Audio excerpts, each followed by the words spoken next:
Brought to you by the EveryDollar app. Start budgeting for free today.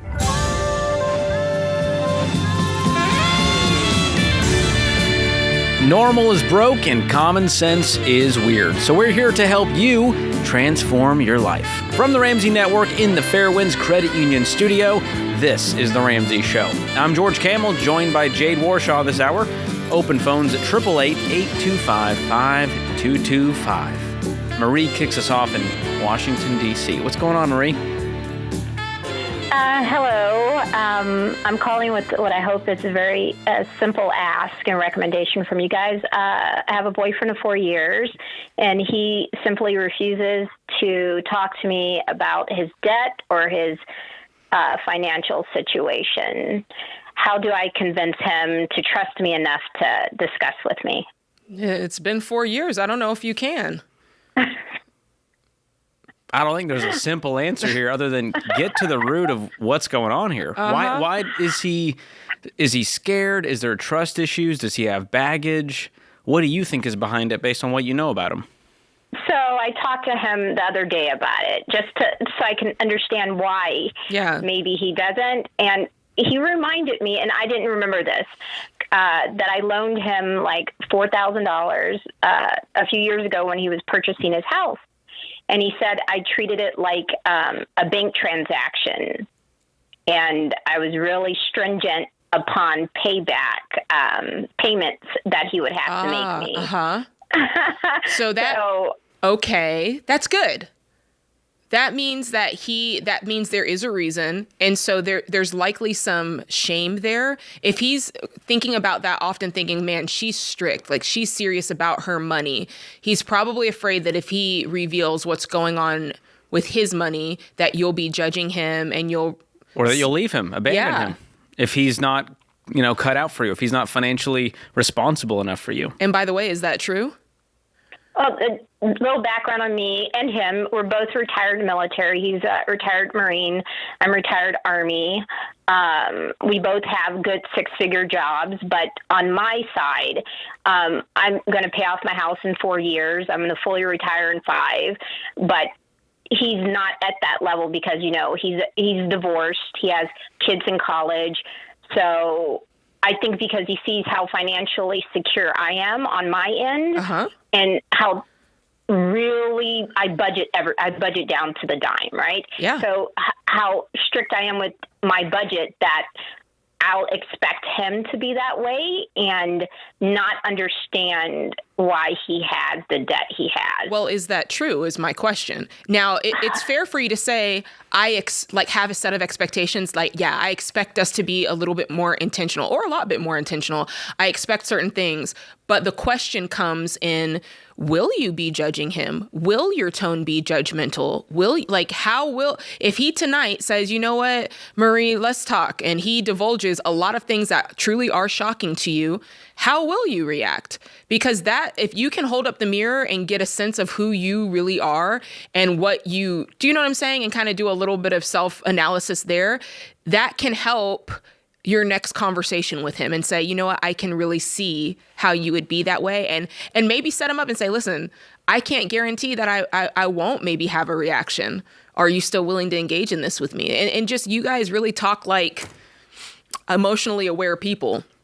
Mm-hmm. Yeah, I do think I would be judgy. Yeah. I hate to say that, but that's honest. He says your face is going to show it immediately, and I was like, I want to be able to be compassionate and understand your situation, but I'm going to have to get that initial how I feel out so we can develop a plan to assist him into getting better. Yeah, and to help his finances. I think you being able to come into that and basically validate what he's already feeling is a really good first start. I also think I don't know, George, but the bigger thing is why? Like, what's this all headed towards? Because you've been dating for 4 years. Are you thinking that you're going to get married? Is this the next step before the proposal? Like, why suddenly is all of this a big deal is my biggest question. So we want to move in together and buy a house together. I'm a divorcee also, so I'm not sure on the marriage part. So that's a scary question for me. But I do believe we can cohabitate. But I don't want to cohabitate and feel that it's not fair between us both on our finances, that one person is putting in more than the other. I want us to go in with everything being equal, and that we combine our households and be able to build that part of our life. Have you told him that?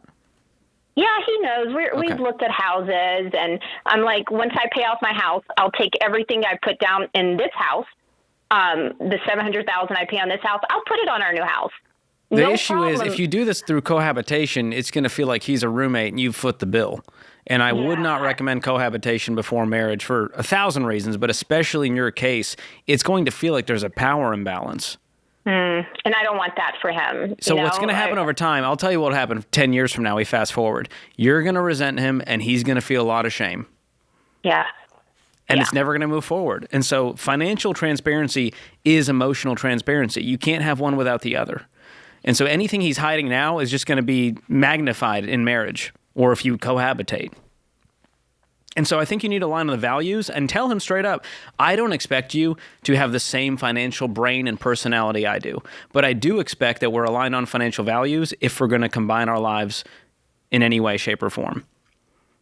Agreed. That's not high standards. That's the baseline. I agree. I would caution you, Marie, and again, you might have a different outlook on this, and I can keep space for that. However, I've done this show for a little bit of time, and I see this over and over. If you don't set fair expectations going forward, you're going to have a set of unrealistic expectations. And what I mean by that is you're setting yourself up in a scenario where you're viewing it as full commitment, but it's not really full commitment. And so as long as that gray area exists, which is, hey, I have this expectation of full commitment from you, even though there's truly not a full commitment because we're not married, you're over here holding this space for what if, by not marrying him, but then you have this expectation of, I expect to be able to have these conversations, I expect you to do this, and all of those things, honestly, are the things that take place in a fully committed relationship. So because of that, it's always going to feel a little imbalanced. He's probably always going to be wondering, like, is this enough, or do I need to do more? Does this count, or does this not count, right? Does it count for me to be able to go out and spend this money and not tell her, or is that in some way wrong? It's always going to be confusing. Yeah. I think at the root of it, I don't know him. I've never talked to him, but here's my guess. If he was to be fully known, you wouldn't love him the way you do now. That's his fear. And he's been hurt. I mean, you both have been divorced. You both have a lot of emotional baggage you're carrying into this thing. And so you need to understand, what was money like in his past relationship? Was that a part of why it didn't work out? But here's what I do know, and you can put this on your mirror, Marie. You can't build a future with someone who's hiding their present. It's impossible. And so you can't ignore this. This is a giant red flag, and I hope that you guys can resolve this. You get the values. You do remarry. You do find love again. This would be the best Hallmark movie of all time if it worked out. So I'm rooting for you guys to make this thing work, but he can't hide this anymore. It's not going to help the relationship move forward.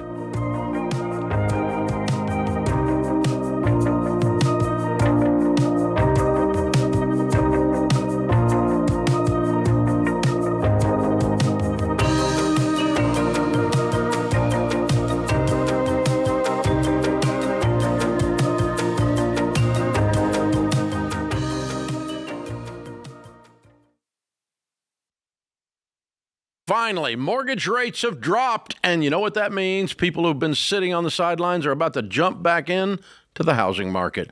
So if you've been waiting to buy, this could be your window, but you've got to be prepared and do it the Ramsey way. You need to contact Churchill Mortgage. Their Home Buyer Edge program gives you peace of mind in a wild market. You can cap your rate for 90 days, so if rates go up, you're protected. If rates go down, Churchill will drop yours automatically. And get this, Churchill will even back your offer with a $10,000 seller guarantee. So if your loan falls through due to financing, the seller still gets paid. That's how confident Churchill is. Plus, when you shop as a Churchill certified home buyer, it's stronger than send pre-approval. It makes you look like a cash buyer, which makes your offer rise to the top. So don't let this moment pass you by. Get ready now. Go to churchillmortgage.com to get started today. That's churchillmortgage.com. This is a paid advertisement. Homebuyer Edge and Seller Guarantee are available for qualifying borrowers and select loan types only, and not available in all states or locations. NMLS ID 1591. NMLSConsumerAccess.org. Equal Housing Lender.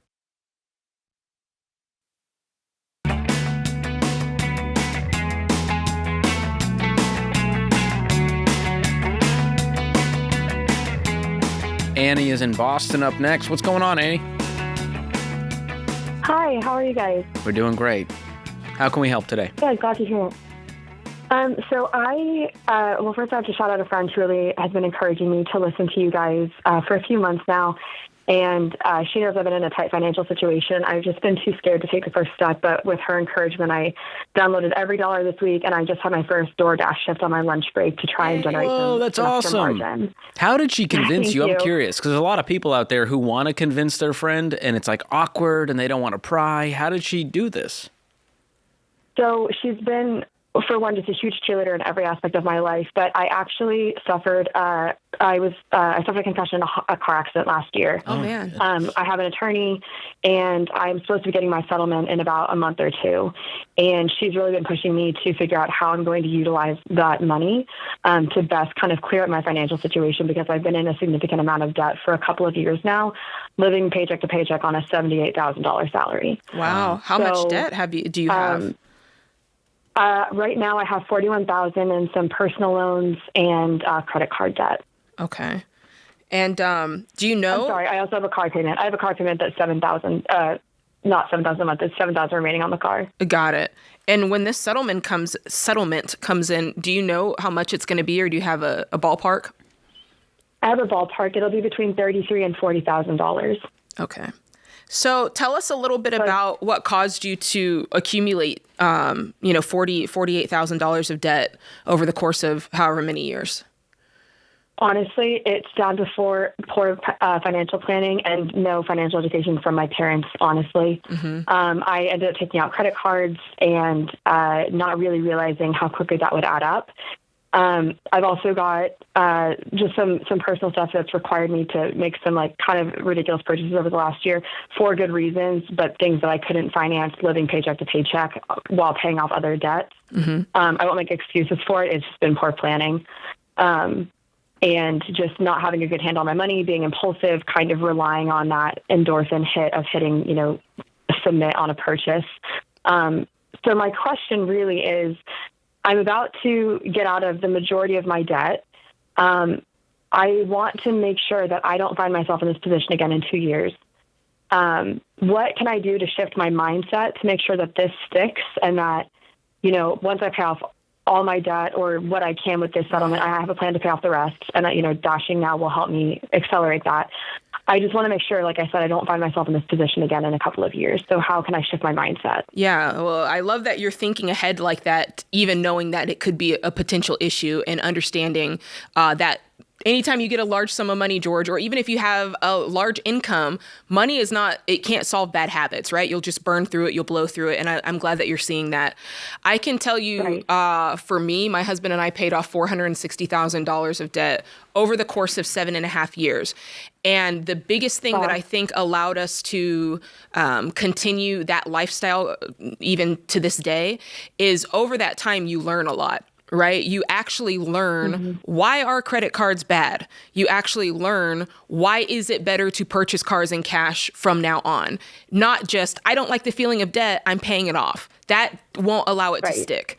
And so what you're doing now, I would say, is let's bullet point that as education. So getting the education around the why, the why behind the what, basically. Why am I paying off the debt? Why are credit cards bad? Why do car loans suck? Why am I avoiding student loans? That is so powerful. It's the same thing of when you learn what goes into McDonald's fries, it makes you not want to go to the drive-thru and get McDonald's fries anymore, because you're like, oh God, that really is really bad, right? So keep listening to the show. And then the other part of that I would say, honestly, it's very underrated, but the community of being around people who are doing the same things you're doing and kind of have the same mindset, it makes it a lot easier, because now you're not the crazy one. You know, when your Right, buddy, and Eva's been so great for that. yeah, your buddy who put you on to Ramsey show, like that's the type of folks you want to be around at this point. So there's an emotional side of this, and Jade's been hitting on that. There's a pragmatic side. And I love this Deloney quote. He always says, don't forget to remember. And so think about the end of that sentence. Okay. Don't forget to remember how good it feels to not have any payments. Don't forget to remember how stressful life was when you were in crippling debt and you were paycheck to paycheck. And so I think that's part of the emotional side of going, I worked my butt off. I don't want to ever be in that situation again. And then there's the pragmatic side, which is, hey, let's have an emergency fund. That's our never go into debt again insurance plan if we have 3 to 6 months set aside. Because what reason would you really have to go into debt if you had 20 grand laying around? And then on top of that, doing a monthly budget, just paying attention to that amazing $78,000 income, going, hey, I'm going to make a plan for this before a marketing company has a plan for it, before this Instagram ad has a plan for it. You've got to get ahead of those plans. Yeah. And so you can create sinking funds. So maintenance and repairs.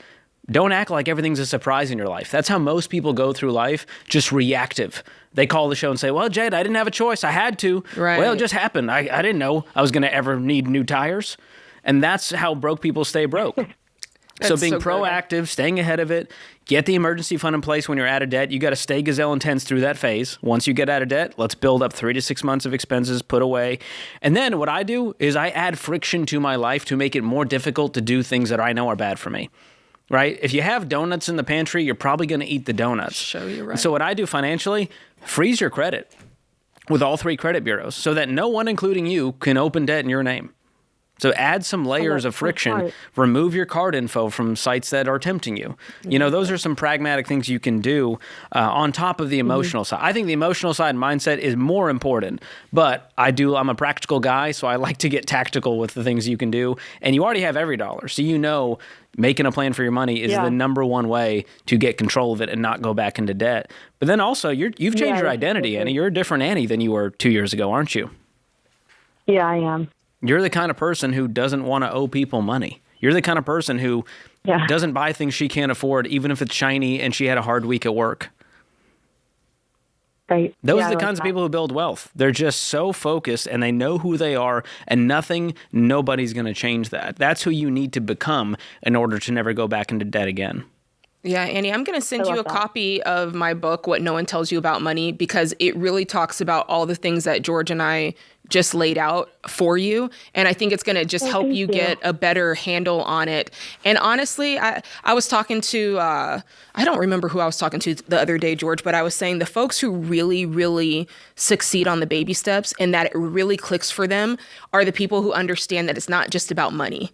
Like, the principles that we teach, that behavior of being intentional and paying attention, like you were saying, George, if you look at it long enough, you go, wait a second, this is really the equation that causes me to be successful in really any area of life. Yeah. Whether it's you're trying to get in shape, you're trying to affect your diet, you're trying to be, have a more intentional relationship with your loved ones. It's all the same thing. It's about being intentional. It's about understanding how to set yourself up for success. It's about understanding like the cues that trigger you to do the wrong behaviors versus the things that trigger you to do the right behaviors. It's all the same.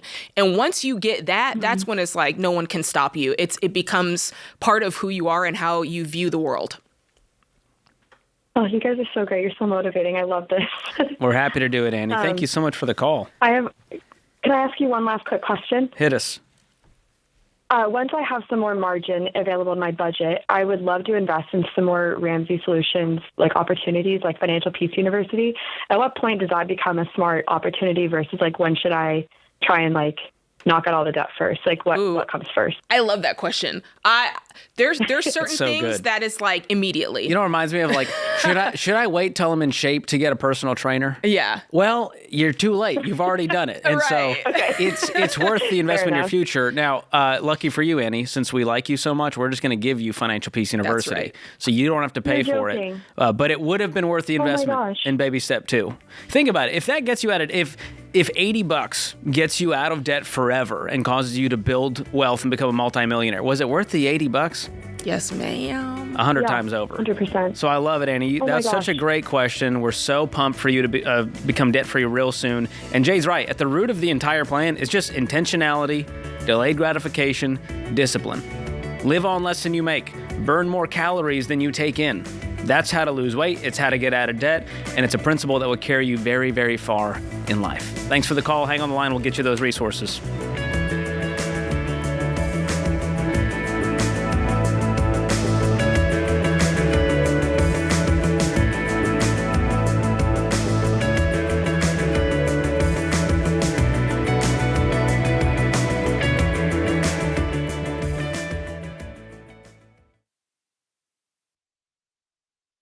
If you're still overpaying on your phone bill every month, here's an idea. Stop it. That's money you can use to get out of debt, build your emergency fund, or just breathe a little easier. Switch to Boost Mobile, and you can unlock savings up to $600 a year compared to the big-name carriers, with no contracts and no price hikes. Bring your phone, keep your number, and pay just $25 a month forever on their unlimited plan. Go to boostmobile.com/Ramsey and make the switch today. Based on average annual payment of AT&T, Verizon, and T-Mobile customers compared to 12 months on the Boost Mobile Unlimited plan as of January 2026. See website for full details.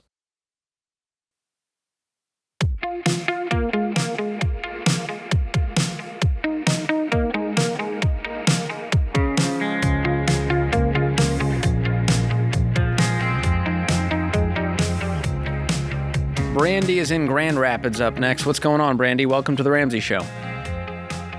Hi, thank you so much for taking my call. It is an honor. Absolutely. Honor for us, too. What's going on with you today?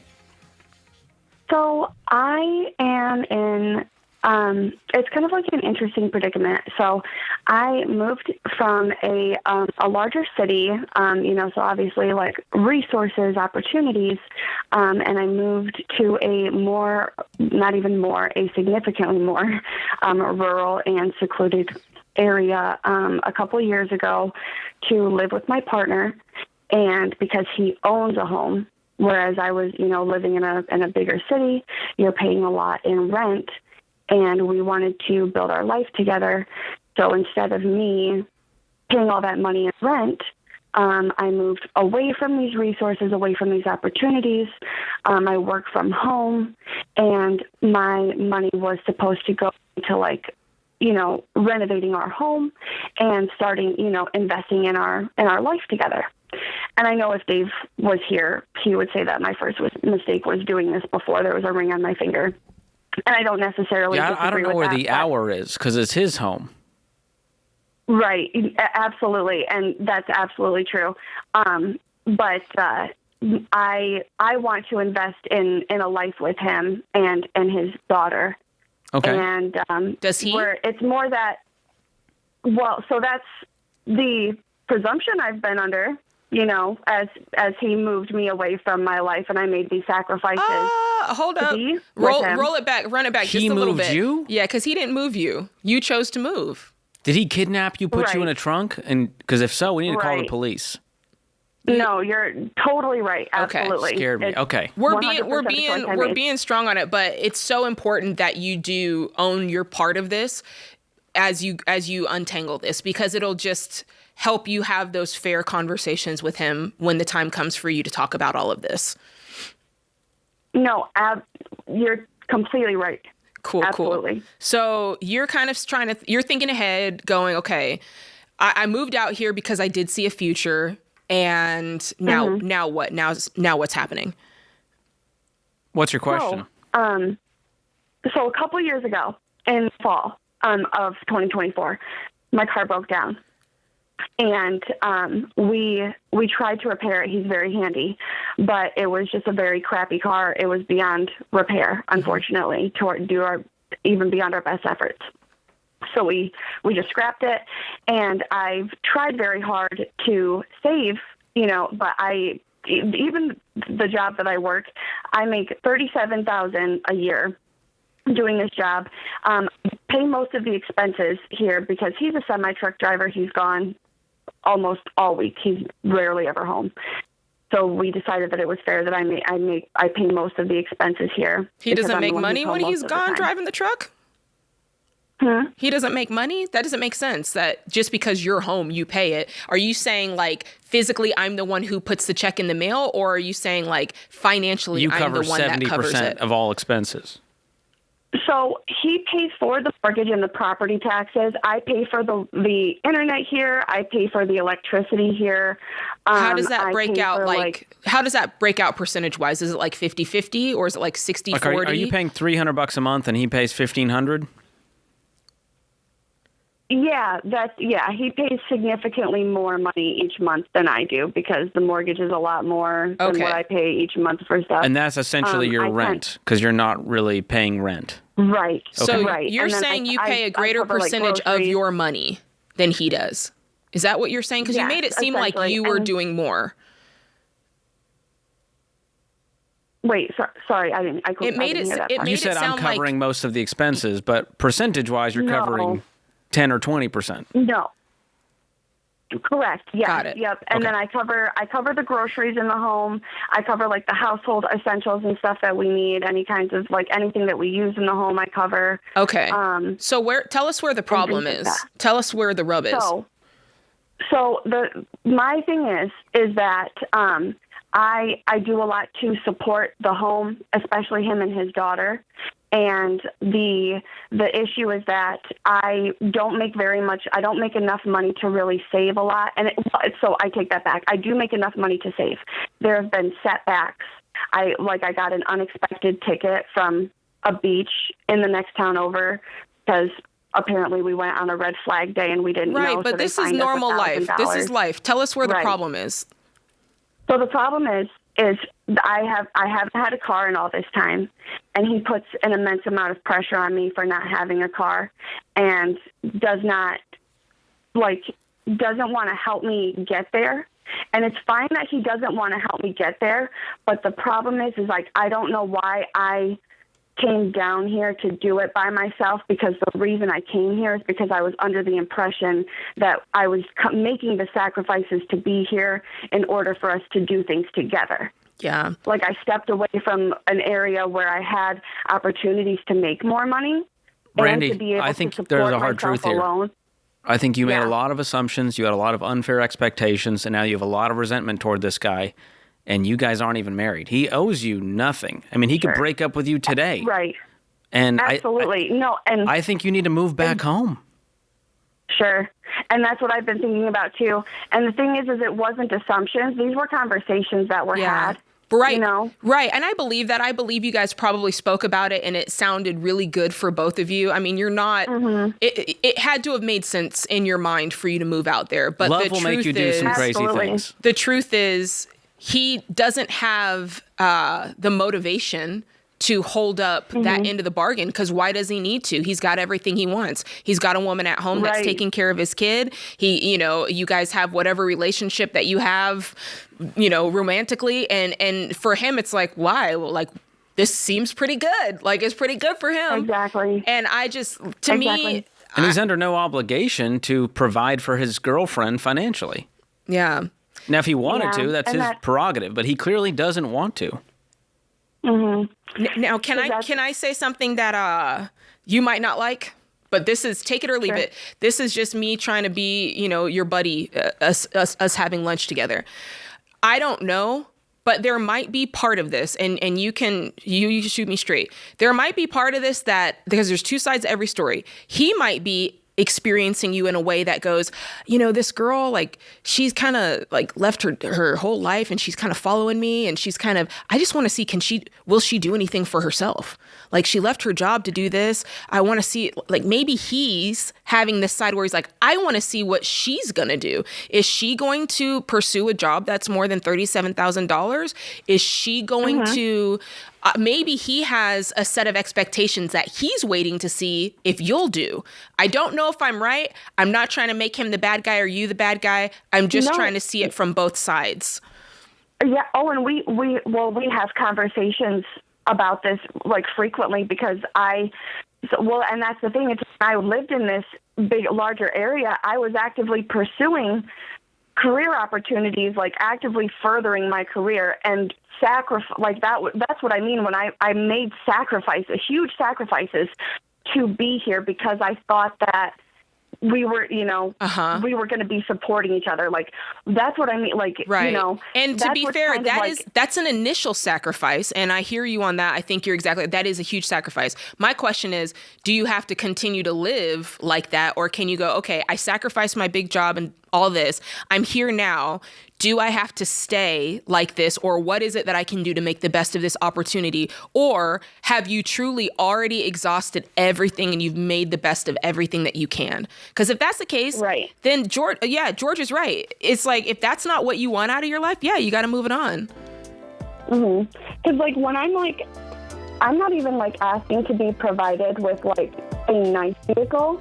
I'm just like a way to get from like A to B. I'll be honest with you. I'm going to be dead honest with you. I don't think he needs to provide you for a vehicle. I don't think that's going to be good for either of you, because then you'll be reliant on him.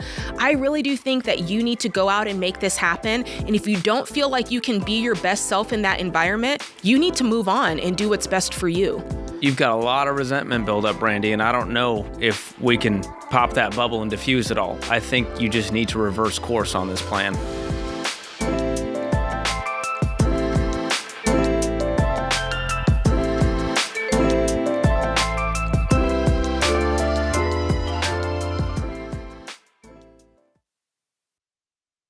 Statistics show that half of Americans don't have enough life insurance, or they don't have any at all. I don't understand this, John. Why don't people want to take care of their family? They think they're going to die or something?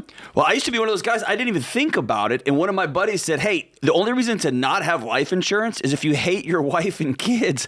And I immediately went and got term life insurance. That's a gut punch. And, you're telling me, and for decades, Dave, I've sat across people who've lost a spouse. They've lost somebody important to them. Me too. And they don't know what to do next. Me too. I mean, you're going to have a crisis here. And, you got two options while you're sitting and talking to a young widow. She's concerned about how she's going to invest all this money properly and not mess this up, or she's concerned how she's going to eat tomorrow. That's exactly These are the right. two options. And take care of your dadgum family, man. Term life insurance can replace income, pay off debts, cover funeral expenses, so your family can actually have the opportunity to just be sad. Yeah. To just miss you. That's exactly what it's supposed to be. It's saying I love you to your family. Term life insurance. Jeff Zander and the team at Zander Insurance makes it easy and affordable. I've used them personally for 25 years. They're the only people I trust. Go to Zander.com or call 800-356-4282.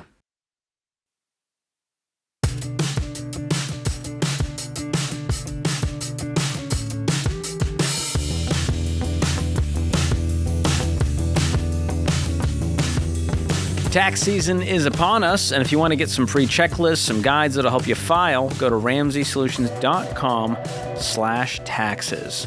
Beth is in New York City up next. Beth, welcome to The Ramsey Show. Hi, thank you so much for taking my call. Sure. Well, first off, so a sister at my church bought me the Money Makeover book and the workbook, and I downloaded the app, so I'm ready to take responsibility and make changes to my life. And Love so it. it's all good stuff. So I just have one problem. So as I'm going through my numbers and I'm literally in the workbook writing, like I'm the problem when it comes to self-employment tax. So I have to put aside money every month for self-employment tax, and I can make quarterly or yearly payments, right? Yep. And so I'm finding myself, I did pretty good last year, but what happened is if something comes up or if anything, I go into that account, which is part of my bank account. I put it in a savings and I use it. And then when I get paid the next month, and then I put the money back. Uh-oh. So I'm not being so strict. So you're dipping into your tax savings and using it, and then you don't have enough to pay the taxes. Right. Ooh. But like I said, I paid for this year. I filed. Everything was good. But I had to, I've been doing this back and forth. Working for 3 months, I do so well. I'm strict. How can I put this money aside and not even look at it as if it's not even, because my paycheck comes in and then like I I have the transfer from my checking to that saving account, but it's there. I see it. So Because it's connected. Okay. Well, the solution's simple. You put the cookie jar high enough that you can't reach it without a really tall ladder that you got to go get from a neighbor's house. You know what I mean? Yeah. So that's what I would do personally. I would go, you can sign up for our Fairwinds high yield savings account, fairwinds.org/Ramsey, and it's a different bank than you have now, and then send the tax money over there and pay the taxes out of that account. And make sure it doesn't have a debit card associated with it. That's what we used to do. We would send it to a savings account that didn't have a debit card attached to it. And because it was a separate bank, and in our case, it was an online bank, you couldn't just get it. It would take like 3 days to get that money. Go through a few hoops just to access it. And so that's what I would do. Now, we need to fix the root problem, which is you needing to dip into savings to cover these expenses. But in the meantime, I still would protect myself from myself. Yeah, what's happening in your month to month that this is constantly being a thing? Because I'm guessing this is like a decent amount of money. I mean, it's probably a couple of $1,000, right? So I put aside now, starting for this year, of my income. So I have to put aside $500 every month. Okay. Just to put it aside. So $1,500 a quarter. My self-employed. So that means we've got a month-to-month budget problem of around $500. Yeah, so I'm a single mom, and I do live month to month. That's something also that I realized and accepted while reading the book. I'm not done yet.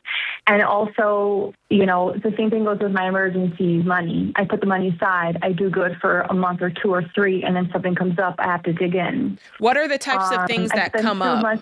Because what I want to determine is this really I need more income to cover the things that I really need that I'm forgetting to budget for?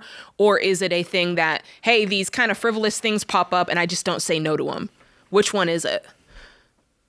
So it's that I have to basically be more strict with my money. So the app helped me when I put in the numbers. I'm like, wow, I really do have too more money left over than I thought, right? I spend too much money on groceries. Okay. Also, things come up like I sign up my son for soccer, which I cannot not do that. I don't want to take away something from him he loves just because mom has one income. I can see that. So there you go. Yeah, so I went into my self-employment tax and I took out $550, right? Right. So we need to find something else. We need to find another category. If you're saying, hey, soccer's the one thing I'm just not going to budge on, we need to find another category or multiple categories that you can pull this money from. Or we need to go make more money. Or more money. That could be it too. But think about it this way. If you worked for someone else, like an employer, that money would have never touched your account. So you need to picture this like untouchable money that is no longer yours because it's not. It is Uncle Sam's. Yeah. And if you think about it that way, then you're not going to be tempted to touch it. Think about it like you're illegally accessing this money because it's the government's.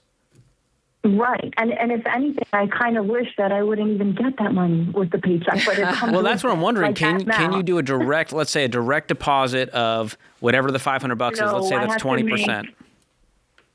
No, I have to make those payments online myself through the EFT, whatever that website Right, is. but when you do the IRS payments, I'm saying the deposits from how you get paid over straight to that account. So it actually never touches your checking account. So this is my big question. Where should I put that money so that I don't see it? And but why can't you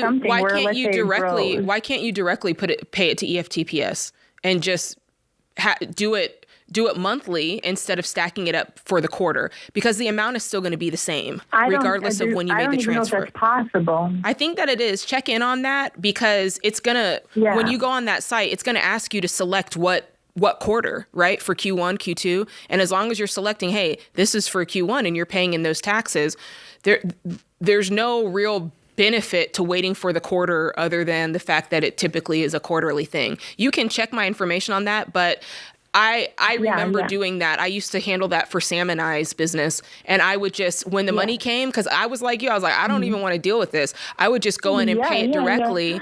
And it just made managing the books easier. And you said, which account. I was talking about setting up a whole different bank account. And as an example, Fairwinds has a great one, a high-yield savings account. It's got an account number, a routing number, and so you can set that all up. And again, that's fairwinds.org/Ramsey to get that smart bundle. It has a no-fee checking and a high-yield savings along with it. So check that out. I hope that helps as a Band-Aid. But again, we need to get to the root problem so you're not underwater each month. Yeah. So, George, let's for a second talk about budgeting basics because this is something that, most people is like, hey, we know what it is, but I'm sure there's plenty of people who don't. When we talk about budgeting, all the time, it's a very simple equation. We're trying to put our income down. We're trying to subtract all of our expenses, and what you hope to have at the end of that is margin, right? We hope that we can find a number that's in the positive that we can use to go towards whatever your goals are, whatever baby step you're on. If for some reason you have not done a budget, you need to do that today, because what you're going to find is you're either going to have a number in the red that is, oh my gosh, I'm over budget. No wonder I've been using a credit card. No wonder I've been paying for my savings. Or you're going to surprise yourself and you're going to go, wait a second. If I actually have any bit of discipline here, I could have some real cash at my disposal at the end of every month. And so I just think, George, a lot of people go through it and it's just kind of a guessing game of like, I'll do a little here, a little there. And if I go over, it's okay. I'll just slide the old credit card. I remember one girl, she said, I don't look at my checking account because I don't need that negative energy in my life. It's like, wow, that is the most hilarious form of denial ever. And so a budget, all it does is reveal. It's not going to control you. You control the budget, but it's going to reveal where your money's going once you see all of your transactions, once you see your income. And most people go, oh, wow, I didn't realize I was spending that much. Like, I make good money. Mm-hmm. I can actually solve this problem with the money I'm making right now. Right. But until you pay attention to realize where those money leaks are and where you can do better, and honestly, it gets fun and a little bit addictive once you realize, what else can I cut down on? Yes. Because you don't need to spend that much money on a cell phone plan. If you're spending $120 and you go down to $25, you switch to Boost Mobile, it's like, well, great, you just freed up $100 a month. I also think part of that is there's an assumption that I'm going to dislike this. There's the assumption that when we think about a budget, we think about, we picture someone telling us no, like a big voice out of the sky, like, no, you can't have that. You can't spend. When really, when you start to do a budget for the first time, you start to realize, actually, none of that's true. I'm just really in control, which that's a great feeling, to feel like I'm in control of everything. Actually, no one tells me what to do. I'm just deciding this, and I have like power over this. It's a very empowering feeling.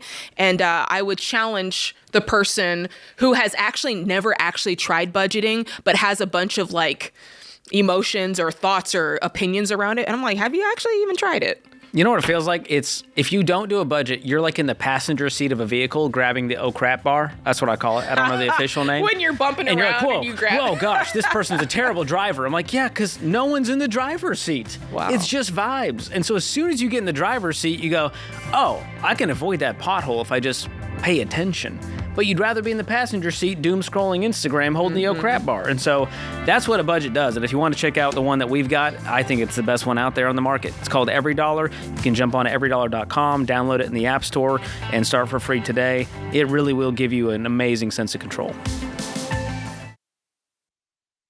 If you're looking for a more budget-friendly way to save on medical costs and stay true to your values, Christian Healthcare Ministries is a great option to think about. CHM is not health insurance. It's a health cost-sharing ministry, a biblical, community-based way for Christians to share each other's medical bills. That means no enrollment deadlines, and you can choose any doctor or hospital you want. That kind of freedom is big, especially if you're self-employed, between jobs, or you just need something that fits your budget better. CHM has been around for decades, faithfully serving the Christian community. And many members save hundreds of dollars a month compared to traditional health insurance. And that margin gives you breathing room when you're working the baby steps and trying to steward your money well. And right now, CHM is offering new members a 50% credit towards their first month of membership. Get started at chministries.org/budget and use promo code Ramsey. That's chministries.org/budget and promo code Ramsey.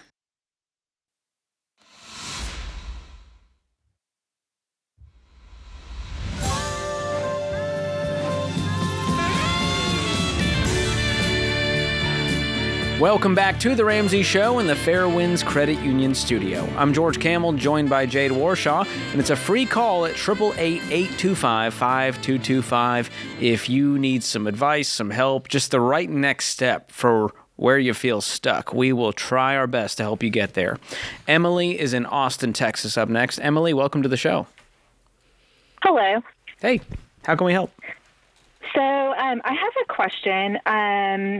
Me and my husband live a debt-free life. We're currently trying to have a family, and we're not rich by any means, but we're able to live beneath our means and save some each month. My question is, my mother is almost 73. She has nothing saved for retirement, and we have her set up for a Medicaid qualifying trust. In the event that she has to go into a nursing home, she can get the care that she needs. She frequently drops hints that she would love to move in with us. And for various reasons, that's not an option. My question is, what is the best way to kind of have and maintain that boundary, and also help her that she needs? I feel like I haven't gotten anywhere when I've tried to have frank conversations with her about where she stands financially, but I also don't want to go into a sinkhole over this. And I love that you know that's not even an option. It's very tough to navigate. And I can tell you this, there is, if you have in your mind this picture of you saying, here's what it is, Mom, and her coming back and going, oh, okay, that makes sense. Right. It's just likely not going to be like that, because if she's dropping hints, it's because that's what she wants. And you're saying something completely contrary to that. And I think the cleanest way to do this is to kind of have written down what you want to say, and to make sure that you don't swerve away from that, to make sure that her reactions don't make you go in a different direction. And you just talk in a very clean, and I'm not saying be robotic, but very clean. Mom, I've talked to my husband. Here's what we've decided. Like being very clear, not we were thinking that, or we were hoping that. No, here's what we've decided. We have a Medicaid a trust here for you. That's what's going to kick in when this happens. In the meantime, you will stay, you will live XYZ. Like, do you see what I'm saying? You're saying what will happen. And then at the end of that, that's it. And then what you can do, and it's something I've done, I've said, I'm also going to send this to you so that you can look back on it and remember what we talked about. And then I'll, send them send the points in a text, or send it, airdrop the file, just so that it's very clean. And what it portrays is that I've given this a lot of thought. It portrays that I don't plan on changing my mind, because I'm giving you the documentation of it so that you can look back on that instead of continuing to text me the same question over and over again, right? So that's the way I would handle it. And I'm just letting you know, if you can be polite but very clean, and just hope for the best, basically. Yeah, we say around here, to be unclear is to be unkind. And so it's all about clarity, no more hints, because what that is her passive-aggressively asking without asking. Right. And if you let the hints float around, then the conversation just gets harder. Right. And I have told her before, that will not be an option. We do not have space and capacity. But also on a deeper level, it's not good for a marriage. Absolutely. And I think what you said, just having it in writing as well after having another conversation. Yeah. And saying, you might keep asking, but the answer will stay the same. Well, then you pivot to solutions and you go, okay, we want to help you figure this out, but our house is not the plan. Right. And so now it becomes we're working on we're looking at something together instead of facing each other in opposition. I think, too, when you can say, I don't know your husband's name, but when you can say, Bob and I talked and Bob and I have decided, I think that also reiterates that the family unit has changed, right? And it's now you and your husband who have your family who are making those sets of decisions. And it's kind of just a subliminal way of reminding her, hey, things have changed, and I have to make decisions about my family with my family. Obviously, you're still part of my family, but it's different now. Have you helped her with the actual budget to show, hey, here's how much you're actually making, so here's the kind of life you can actually afford? I have not done that. I have tried to help her as far as with savings and things like that. And kind of the conclusion that I've come to, if it's not her idea or if it's not something that she likes, then it's not going to happen. Right. So I've tried to let her know before, just because I'm not doing what you like does not mean that I'm not being helpful for you. You also have to take the help that's being offered. I mean, it's the old beggars can't be choosers. This is the life that you created for yourself. Exactly. We had no involvement in you having no retirement. Now, you made choices along the way. Yes, you took care of us, you raised us, and we love you for that. But the truth is, you have nothing in retirement. So we need to figure out how to live off of your Social Security. Right. Any assets she has. Can she sell anything? Can she do a little something part-time if she's healthy and able to try to bring a little more income if she wants XYZ lifestyle? And you can even remind her of the choices that, like, if you've suggested something and she's like, oh, I don't want to do that, right? But then a couple of days later, she's talking about the results of not doing that. Like if you've said, hey, you're not going to be able to spend money on this because you don't have it, right? And then a few days later, she's like, man, I'm having a hard time doing this. And you're like, well, I tried to tell you that. What you can do is remind her by saying, I'm not going to be able to help you because remember, we talked about this. And so eventually saying, I'm not able to help with that. And then if she says why, it's, well, because you've said that you're not willing to. And that's going to remind her, oh, this really is. Here's the help we are willing to give. You can either choose or to accept or reject that help. Yeah. But that's it. This is what we can do. Okay. And it's not a fun conversation. We're making this sound like just do this and it's going to be great. It's not fun. This is going to be ongoing over time, but you just need to keep being clear, keep being firm. Because if you budge just 1 inch, she's going to go, oh, I have an in.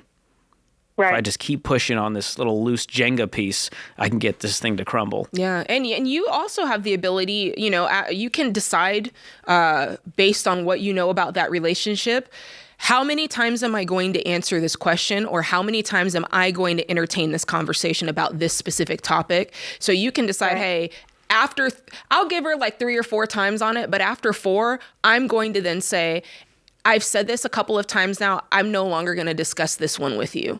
Like you can say that, and then you hold yourself to that. These are really tough things, but they're good boundary exercises to start practicing. Thank you both so much. Yeah, I'm so sorry, Emily. This is one of those things where it's like you're now kind of having to do the parenting. The roles flip-flop, man. And it's so weird. They do. It's a good reminder that the biggest expense that's facing a generation right now is not your kid's college, it's your parents' care. It's called the burden retirement, where you now have to fund your parents' care and potentially raise your own kids. So now you've got this kind of sandwich generation. Yes. Who are stuck between with their own financial problems, and they don't want mom on the street, but they also can't take her on as a financial burden. And that's where these conversations early, often with clarity and kindness, is the only path forward.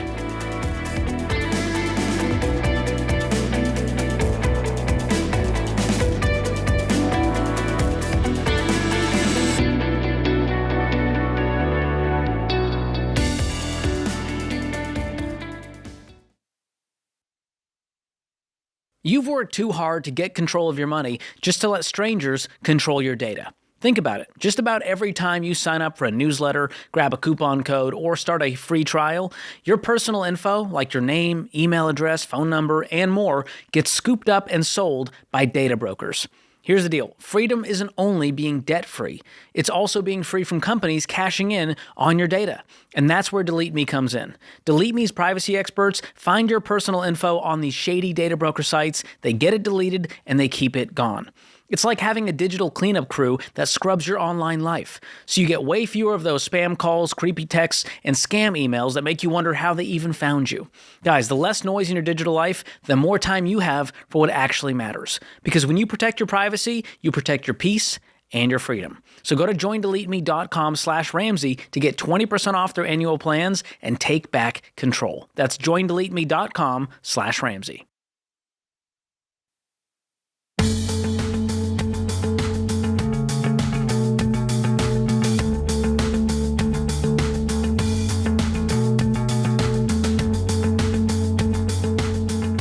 Laura is in Portland, Maine up next. Welcome to the show. How can we help? Thank you for taking my call. Great to speak with you guys. You as well. Okay, I am on baby step 2. I am gazelle intense now. And here's the dilemma. I have 2 consumer loans. One loan is a vehicle secure loan through my bank. And the other one is the dreaded 401k loan. I do have $4,000 in credit card of the total is $33,400 roughly of everything. But do I switch gears and make this 401k loan a priority? And I know now that I listen to the show that I'm probably never, ever going to recommend a 401k loan to anyone, let alone myself. But further than that, my company is starting to do some downsizing. Uh-oh. So I also have some worry. And I'm on baby step 2. So, I mean, my backup is the $1,000 savings if anything was to happen.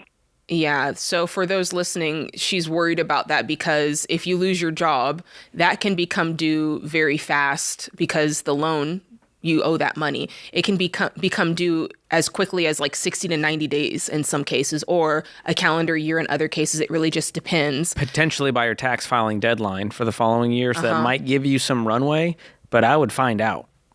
That's your first homework assignment. Yes. Good thought. So I have not dug into that either. Yeah, I would just get in touch with HR and say, hey, what would happen to my loan if for some reason I was separated from the company? That's it. And then you'll kind of know what happens and when and what the ramifications are, how soon you need to pay. You have $1,000 in savings now? I do. Okay. How imminent are these layoffs? They're random. They don't.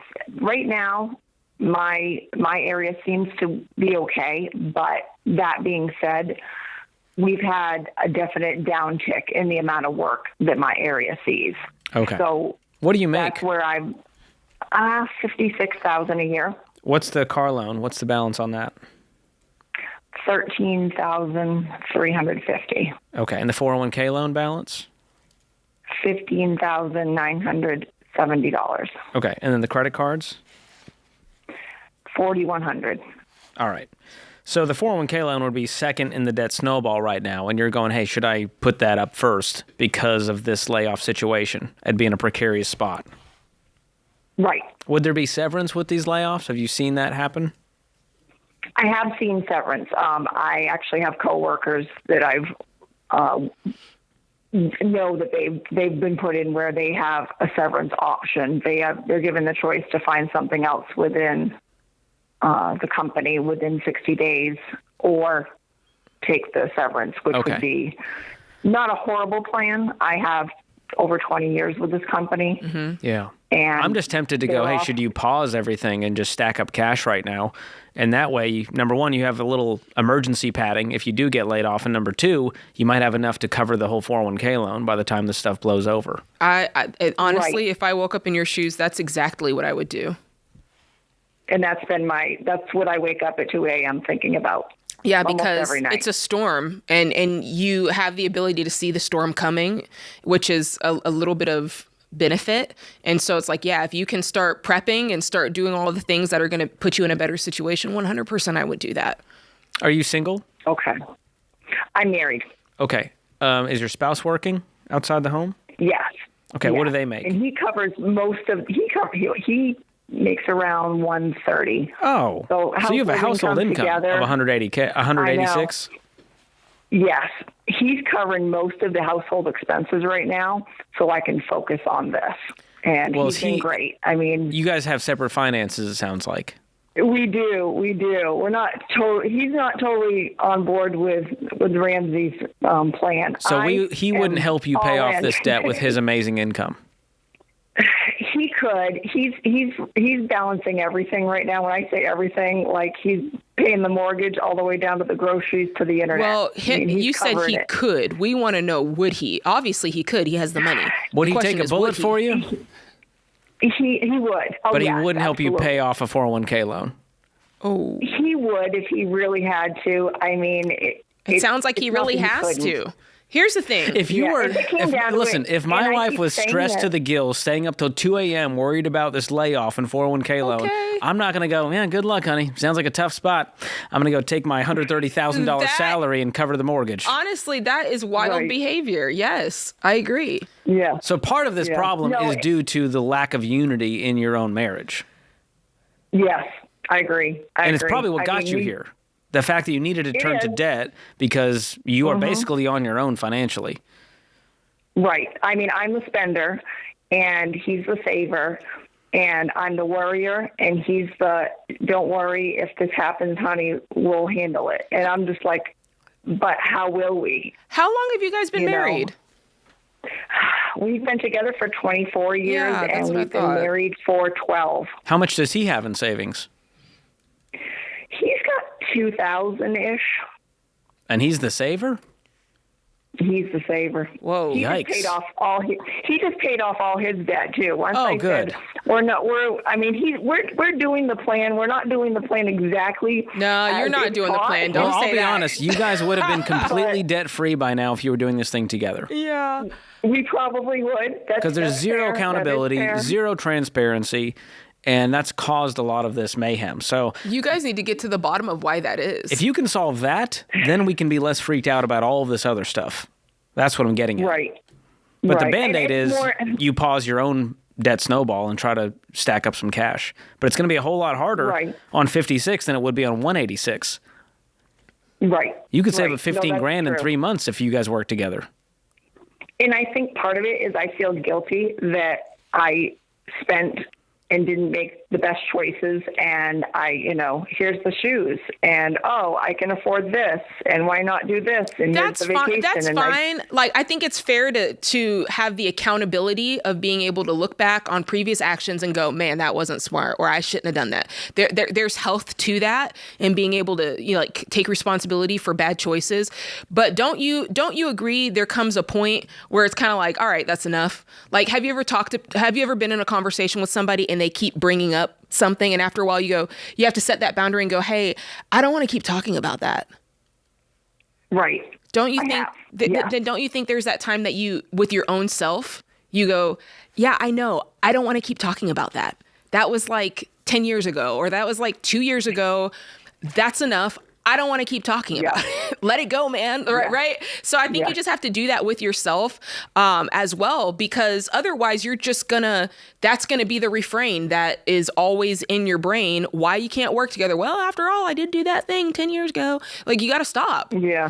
And if he's willing to, if you tell me he's truly willing to do this, but the only reason you're not is because you feel guilty, then I'm singing that even louder to you. Like, hey, let it go, man. Like, you gotta let it stop, because everybody makes mistakes. Right. He's made mistakes too, right? Right.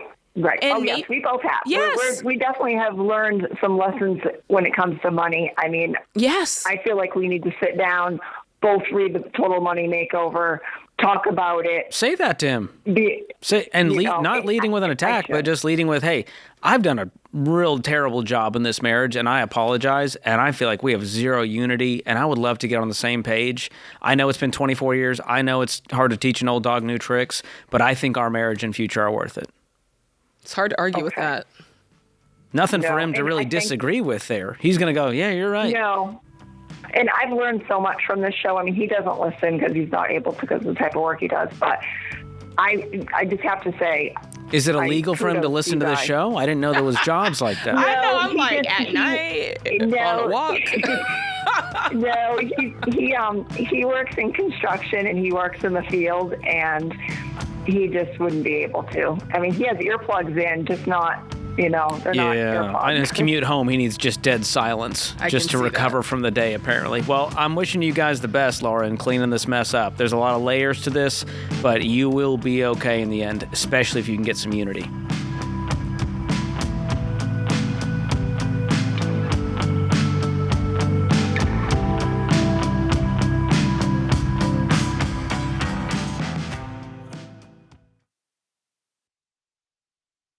When you're drowning in credit card debt and collectors start threatening lawsuits, a rep from some call center debt relief company can't protect you. A lot of so-called debt relief programs leave people wondering, am I actually protected if I get sued? When all you've got is a legal plan added on as an upsell, of course you feel stuck. But Guardian isn't another debt relief company.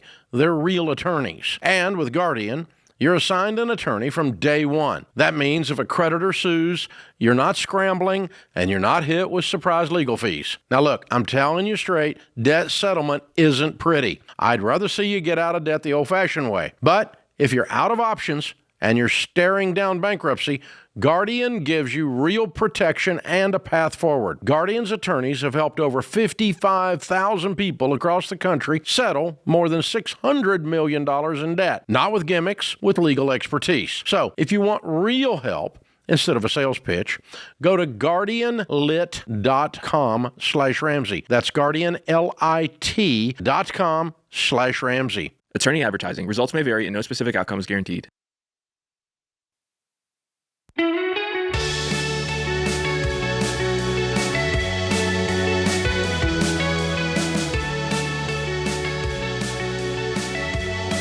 Jade, I just realized something crazy. What's that? The Live Like No One Else cruise is less than a year away. Isn't that weird? Wow. Like 1 year from now, we'll be back from the cruise and I'll be tan and better looking. It's going to take a year for you to get tan? And better looking. Yeah, both of them, both and. But it really was a blast last time we did it. That was the first one. We're bringing it back in 2027. The Live Like No One Else cruise. This is for a very specific person. If you are debt-free, you've got the emergency fund, you're in baby step 4+, this is the cruise to celebrate with us in the Western Caribbean.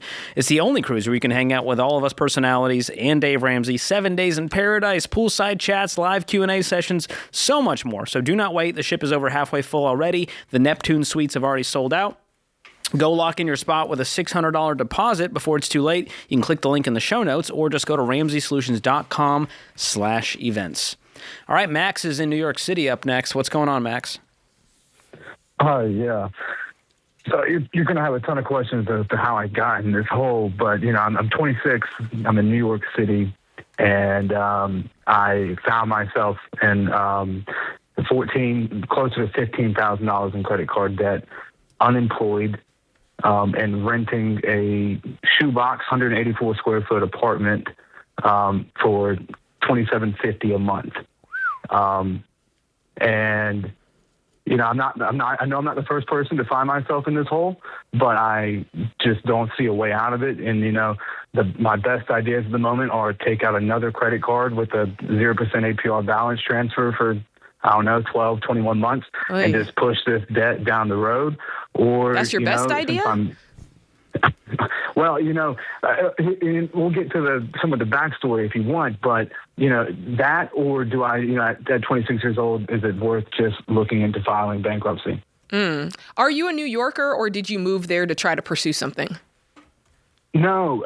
So I came here on a suggestion because I was at complete rock bottom and I had nowhere else to go, and somebody else was willing to float the first 6 months of my living expenses to be here. Okay. I got out of my third residential rehab program for drug and alcohol abuse. I just made it to 18 months clean and sober for the first time in my life. Wow. Way to go, man. That's impressive. So, yeah, I'm very proud of that, and I'm like diving into spirituality and trying to strengthen a relationship with God, and can't believe that I got here. And now I'm like, what the hell? Where do I even start? I have just no financial literacy. That was never part of my upbringing with my parents, and I'm just feeling screwed. Yeah. What was it? What were you doing? What was the work you were doing before it went sideways? Yeah, after applying to every entry-level position, I was given a job by someone in a 12-step program, recovery program. He owned a bit of a canine concierge service, and he allowed me to walk dogs for him. Wow. Is there anything on your record that would make it tough for you to get employment like anybody else? Yeah, I've been turned down. Yes, there is. And the reason I feel stuck in New York City is because I am not legally allowed to drive anywhere in the country. Understood. And so I came to New York City for the subway. So you need somewhere with public transit. But there's a lot of options for that. So you're not stuck in New York City. You're stuck in a city that has some way to get around with public transportation. Yeah. Okay, what were you making doing the canine concierge? Right at about $60,000 a year. That's what I was on par for. Wow. Mm-hmm. Have you been looking for jobs? Is that where you want to stay right now? Could you jump to a different similar job? I've applied everywhere except bars and restaurants because I'll be honest, I'm a little worried about going back in. I was a bartender before I got sober. And we're going to say no to that. Let's not go into that environment. Yeah.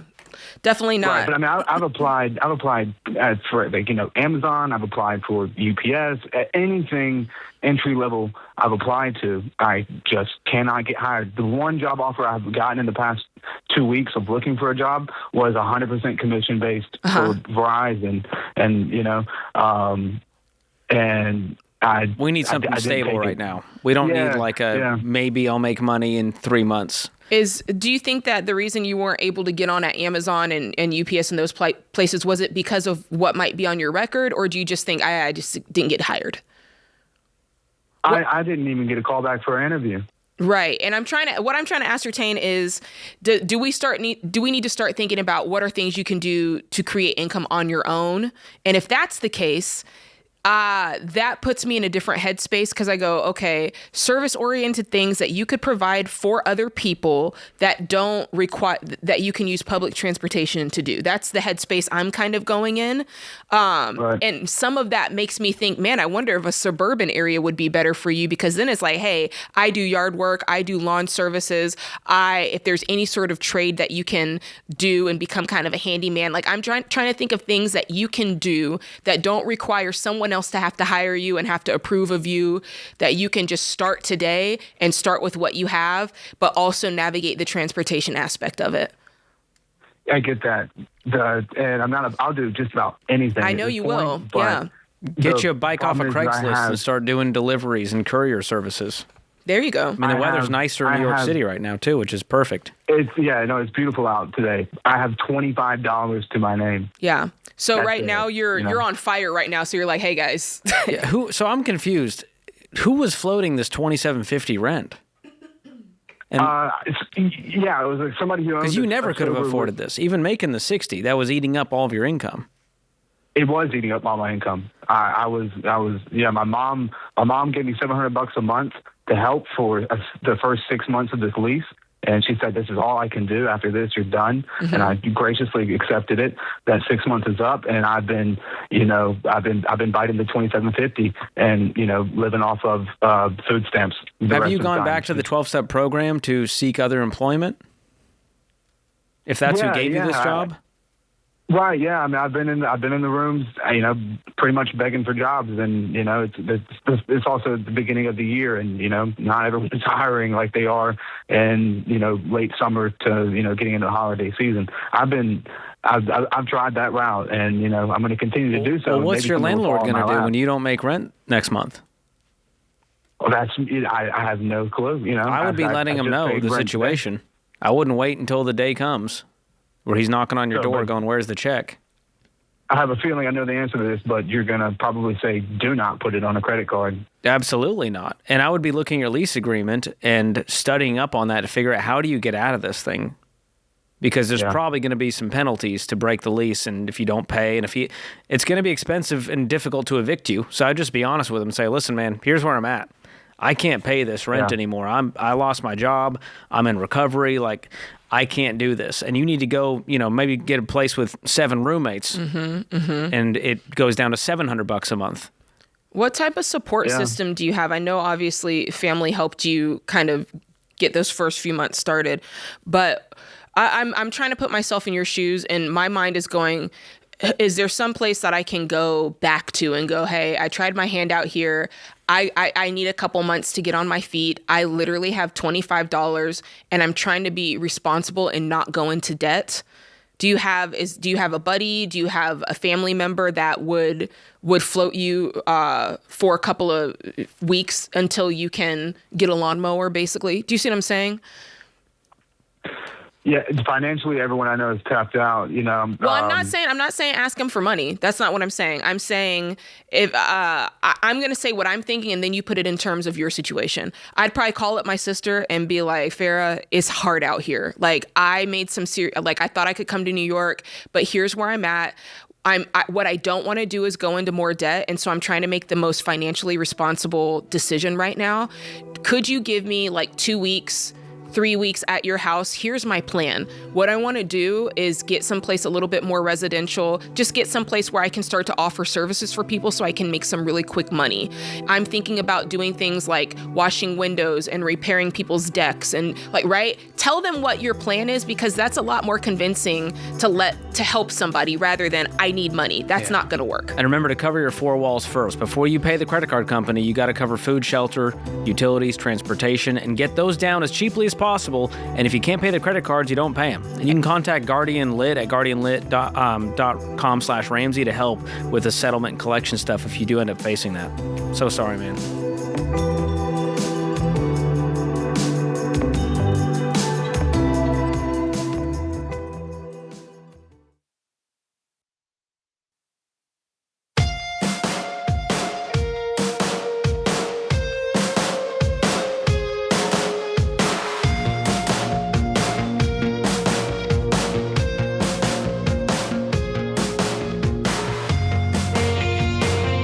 All right, guys, if you haven't heard, Ask Ramsey is our free AI tool that's built and trained on proven Ramsey principles. And today we're going to break down the most asked question from the week: real estate. Hot topic. We're getting lots of questions about buying a house. So the main question here: what are the most important factors to consider when buying a house? Love that. Well, definitely financial readiness, right? You want to be completely debt-free. You don't want any non-mortgage debt, no credit cards, no car loans, nothing like that. And when you do that, it reduces your risk and allows you to actually be able to handle emergencies that pop up. Obviously, we want you to have a fully funded emergency fund, 3 to 6 months of expenses, and we want to make sure that you can afford the mortgage payment and any ongoing maintenance costs. So that's so important. We teach that 25% rule. That's right. And then the next piece is, naturally, how much house can you afford? Because the thing is, that mortgage lender will be like, you guys can afford $1 million home. And you should be like, no, we actually can't, based on our real numbers. And so your mortgage payment, including the principal, the interest, the property taxes, the homeowner's insurance, the HOA fees, even private mortgage insurance, that PMI if applicable, should be no more than 25% of your after-tax monthly income. So that's after taxes, but before all the other deductions like your 401k, your health care. So that'll help bolster that 25% number. And here's the thing. You know, it's not a sin to go 26% or 30%, but here's the problem. We get calls where it's 50%, and these people are drowning asking if they should sell their home. And so we just don't want you to be house poor. It's not about following strict rules. And using a 15-year fixed-rate mortgage and avoiding 30-year loans, adjustable rate mortgages, FHA loans if possible, yes, that's the way to go. Yeah, and not only that, but even saving for your down payment, which is a big hot-button topic now. You know, you want to aim for at least 10% down. If you do 20%, of course, you're going to avoid PMI. But the truth is, for a lot of us today, you're going to have to put a lot more than that down in order to reach the 25% rule that George was just explaining. So really hop on there and use our mortgage calculator to figure out exactly how much you need to put down so the payment is right. Because at the end of the day, you don't want to be using any of your emergency funds for this. You should have separate savings, and you should also be able to put the right amount down. That's right. And then the mortgage process, you got to get pre-approved before you start house hunting. And that shows sellers that you're a serious buyer. This will help when it comes to offers when you're, in the mix there. And it helps you shop within your means. So choose a reputable lender who will prioritize your financial well-being instead of just try to throw the biggest mortgage they can at you. And our friends at Churchill Mortgage, they've helped so many people buy a home the Ramsey way. And if you want to know if you're ready to buy, how much house you can afford, how much you need to save, all of that, Ask Ramsey. Our free AI tool can personalize those answers for your situation. So that's a great thing. You can go back and forth, have a conversation, save the chat if you log in. So head to RamseySolutions.com and try it for yourself. You can also click the link in the description if you're on podcast or YouTube. All right, Kara is in Detroit, Michigan up next. What's going on? Hi, thank you for taking my call. Absolutely. I am calling today because I wanted to get some advice about how to set my son up for success in his future. So a little bit of background. I'm 27. I am a PhD student at the University of Michigan, and I have a 1.5-year-old. And I've been trying to save money for him and figure out the best way to set him up for the future, because I have come from a very poor household. I've been homeless several times, and I really would not want that for him. Wow. Yeah, I mean, kudos to you for making this all work. I would be very focused on, and this is going to sound kind of opposite of what you said. But with a 1-year-old, the best thing you can do for him is to make sure you're doing and being the best person you can be. So what does that look like for you financially? Making sure you're out of debt, making sure you're able to pour into him financially and help with college, making sure you're setting yourself up in such a way that it's so healthy with you that all that health gets onto him. Does that make sense? Yes. And so that leads me to my next question, which is, how are you doing financially? Like, are you paying off debt? Like, where are you in this whole thing? So, my husband and I, we make just north of $90,000 a year. I don't have any student loans or credit card loans. I actually had a free ride to school, and my PhD was paid for by the school. Nice. Awesome. The only debt that we do have is we do have 2 car loans. Our cars took a crap, for lack of better words, and so we do have 2 car loans, but that's the only debt that we have. What do those car loans add up to? Give me both balances. So my car is at $18,000 and his car is at $21,000. Okay. And what are the monthly payments on that? One is $381 a month and the other one is $481. So when I see that number, all I see is future investing. That's $860 that could be invested if we got rid of this debt. You see what we're doing here? Yes. Can I show you what $860 would be if you invested it from when your child turns 2 to 18? Sure. You ready to blow your mind? $400,000. Yeah, that was going to be a lot. Hope you like the car. Yes.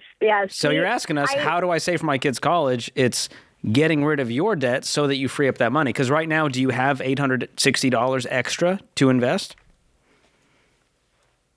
I mean, not if we're paying car loans. Exactly.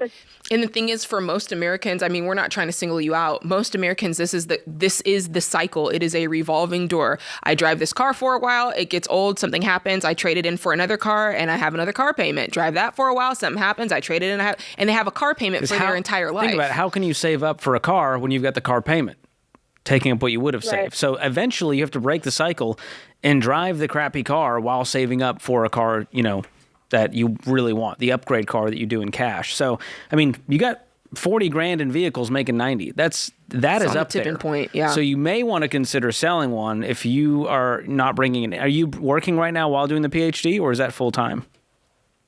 So my PhD gives me a stipend, so I'm paid through the school as well. So that's half of our income, and then my husband makes the other half. Okay. So now the question is, how do we up both of your incomes? When is your PhD done, and what will you be making? So I have 2 more years left, and it depends on what I go into. I'm not entirely sure. It's estimated to be just north of $100,000, but it really depends on where you work, what company, and what city that you're in. And I can't really make those decisions quite yet. Sure. And what about him? What's he doing? So he's a medical technician. He 3D prints surgical implants. Okay. So the way I'd put it in our brains, if I sat down tonight and was talking with my husband about this very thing, I'd say, if we can't commit to getting these cars paid off in 18 months or less, I think that we should consider selling one of them. That would be my kind of thing to bring to the table. And that way you're saying, hey, we know that there's a level of urgency here, but we're also allowing space for us to keep these vehicles if we really want to work hard to keep them. But what I wouldn't do is try to do all of this at once. Try to invest, try to pay off the debt. We need some focus intensity now to just pay off all of your consumer debt, build up a fully funded emergency fund of 3 to 6 months of expenses, be investing 15% of your household income into your retirement accounts, and then money left over gets invested for the kids' college. Okay. And you're probably going, wait, money left over? That's what happens when you're debt-free, and you guys will be making north of 6 figures. So I'm not as worried about Junior. I'm more worried about the present you. Right. Because even if you start investing when he's 4 years old to 18, you'll have to invest a little more to make up for some lost time and compound growth. But I mean, even let's say 4 years old to 18, if you invest $500 a month, he'll have $181,000. That's at a 10% return over those 14 years. And that's assuming he gets no scholarships and he just got to pay that. And then on top of that, think about how much more money you guys will be making 14 years from now, 15 years from now. And so you'll be able to cash flow. He might get scholarships and grants. He can work part-time. So there's a lot of things that he can do to avoid student debt. But all of this is predicated on you guys creating a financial foundation for yourselves. Yeah. So the moral of the story, not just for you, Kara, but for anybody listening, the way that we love our family well, whether it's our kids or thinking about the future, is we have to have our personal financial life in order. How many calls do we get, George, where it's my parents didn't do what they were supposed to do, so now I'm 40 years old and I'm having to pay for kids' college plus their care and do all this. If you can decide today, you know what, I want to break that cycle, I want my kids to be set up, it starts with you. It's not in the DNA. You can break the cycle. And so it is possible. And the account to invest in is a 529 plan for education, or you can do an education savings account. Those are both great options to invest, and you're going to get some tax-free education.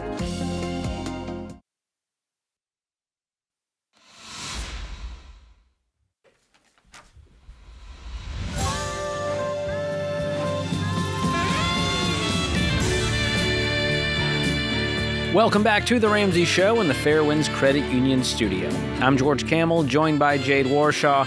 Free call at 888-825-5225. Ken is in Tallahassee up next. What's going on, Ken? Welcome to the show. Hey, thanks for taking my call. Absolutely. What's your question? So I'm looking for some guidance. My wife and I, we had left our jobs about 2 years ago, and we both opened 2 businesses, both of which have done pretty well. Over the past 2 years, we've really aggressively attacked all of our debt except our mortgage and one investment property. Good. Now we're at the point where we're trying to determine if we should go ahead and pay off the investment property that we purchased, which has an interest rate of 5.99. We owe about $223,000 on it. Or should we start aggressively contributing towards retirement accounts, 401k, whatever we can do to set ourselves up for retirement. Okay. Are you currently investing 15% into retirement every month? We have not started anything for retirement whatsoever. Okay. Do you have the 3 to 6 months of expenses saved? We have $82,000 saved right now, yes. Okay. And that's in a savings account. Okay. And how many months of savings is that? How many months? Mm-hmm. Well, we make about $360,000 a year combined net.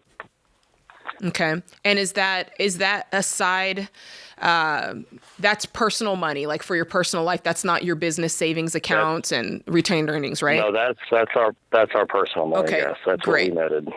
Okay, so I would just walk this through the baby steps, which is, it sounds like you've kind of already done. And just to recap for anybody listening, baby step 1, you're getting $1,000 saved. Baby step 2, it sounds like you've done. You pay off all of your debt except the mortgage. And then baby step 3, you save up 3 to 6 months of expenses. You've done that. Then baby step 4 is you're investing 15% of your gross income every single month.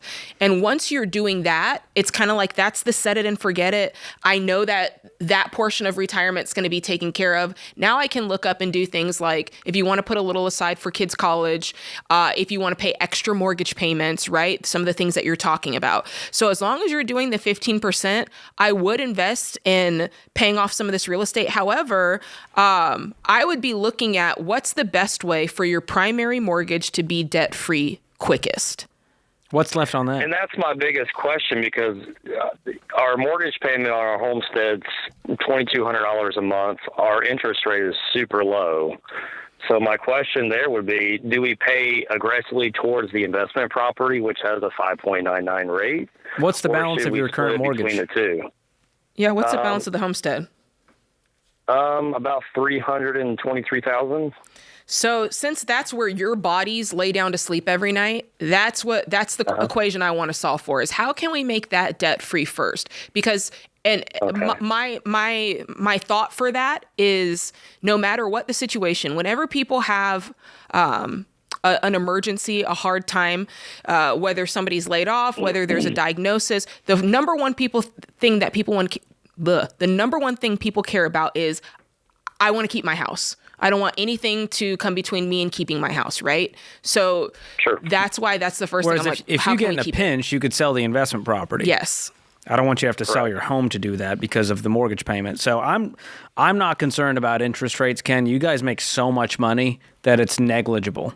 What I would do is start investing that 15% today, because that is what, $54,000, $4,500 a month. And so even though you're starting from zero, I'll give you the math here on our investment calculator. You can jump on our website and use it. We'll drop a link in the description for this. But from 38 to 65, you guys invest $4,500 a month. You never make more than $360. At 10% return on average, you'll have $7.4 million. Okay, so when you say invest, are you referring to like a brokerage and index funds and all that, or this is in are you any referring type to of investment 401k? account that utilizes compound growth. And so this could be retirement. I would do a retirement account. So the way we look at it is there's a kind of a water flow approach. If you have an employer match, we're going to go there first. Then we're going to take all the Roth accounts we can get. Now, with your income being so high, you may want to utilize traditional. Yeah. What's that? Since you own your own both the businesses. businesses. Yeah. So you could do solo 401ks? Yeah. Are there employees in the business, or is it just you guys? My business is a solo. I'm the only owner, and then my wife and I's business is me and her and one other employee. Okay. Yeah. I would, for yours, it's easier to set up. For hers, I would probably work with somebody to make sure you're structuring it the right way. But yeah, I would start that immediately. That's your project for next week. And then right now you just haven't been because you just don't know. And you guys are super smart people, very successful, and it's pretty easy to know. And there's pro guidance that I would suggest. You can jump on RamseySolutions.com, click on SmartVestor Pro. They'll dig into your situation and help you decide, hey, for your situation, for your wife, she should do a SEP IRA for her business, and you should do a solo 401k, for example. And that'll allow you can actually put in way more into a solo 401k because you're the employee and the employer. That's right. So you can contribute on both sides and really make some headway to start investing. And I would just work on extra mortgage payments outside of that. Do you guys have kids? We have 3 total. 2 are grown. The youngest is 11. Okay. So I'd be putting some money away for college. I mean, hopefully you guys will be able to cash flow the rest, but a 529 plan would be a great place to sock away extra money and just kind of set a goal for that. Again, the SmartVestor Pro can help you set that goal from 11 to 18. We want to have, 6 figures in this account by then. You might be able to kind of super fund it just in the next year and then set it and forget it. So there's a lot of strategies you can do here, but the main thing is let's start putting money aside for the future with compound growth, and let's start knocking out your primary mortgage. And then eventually, my guess is if you follow our plan, within 5 years, all of your debt will be paid off. So don't even worry about the investment property. Well, I wanted to ask about that. I mean, how married are you to it? Because my mind immediately goes to, what's this thing worth? Well, because if I can it's pull... a long-term rental. It pays for itself. I understand that, but I would run that out and go, okay, it might pay for itself. How much profit are we really earning off of it? And what's it worth? Because if we sold this thing and if we could walk away with a significant amount of chunk of change that we could turn around and pay off the homestead very quickly, that would be very enticing to me, because now you've freed up the $2,200 a month that you're paying for the homestead. Well, how quickly is that money that you want to turn around and invest and get a probably higher rate of return? Or would you want to sink it back into real estate that maybe you're just breaking even on month to month? Sure. No, we have some equity. I just don't think it's a ton. So what are you actually making off of this thing per year after all of your expenses? It's about $600 a month after expenses. Man, that's not much compared to your whole income. I know. No. What's it worth? It's more of an investment to have later on, I guess. So. Are you guys going to live there one day? No, I guess something that we would just have on the side and sell later on. That it's less than 2% of your household income. So you got to ask yourself, Is it more than 2% of the headaches in my life? Maybe. What's it worth if you did sell it? I'm just curious. What would it bring? 275 maybe. Okay, so not a whole lot. 280. No. Yeah, it would be something I'd continue to watch it, and if it starts going up in value and it becomes enticing to you, and it does make sense to maybe offload that in order to free up the homestead, I would definitely do that deal when it's time. Thanks for the call, Ken. Again, that's RamseySolutions.com. Click on SmartVestor Pro, and they'll help you craft a plan for all of this, because you guys make so much money. Let's put it to good use.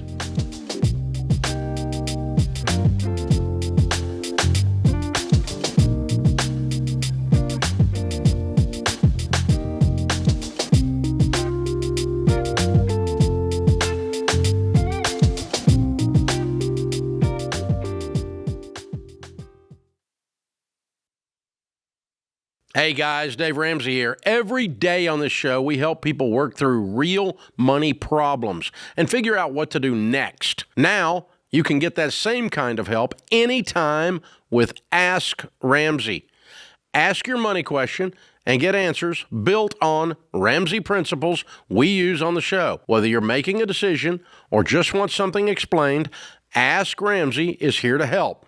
It's fast, simple, and free to use. Go to RamseySolutions.com and try Ask Ramsey today. That's RamseySolutions.com.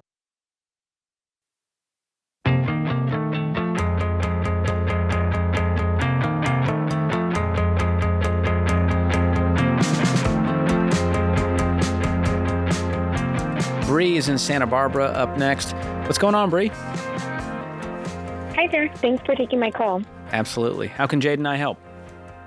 Hi, I'm calling because I am a 32-year-old single mom, and I work as a teacher, and I live in a pretty expensive area of California, and I'm feeling really good, actually, about where I'm at financially, especially considering I had many years of being very low income. And I guess I'm kind of at a point where I'm not really sure what I'm saving for. I put away money every month towards savings, and I have been since I started my first day as a teacher, every year increasing the amount that I put. And I have about $60,000 saved up. Wow.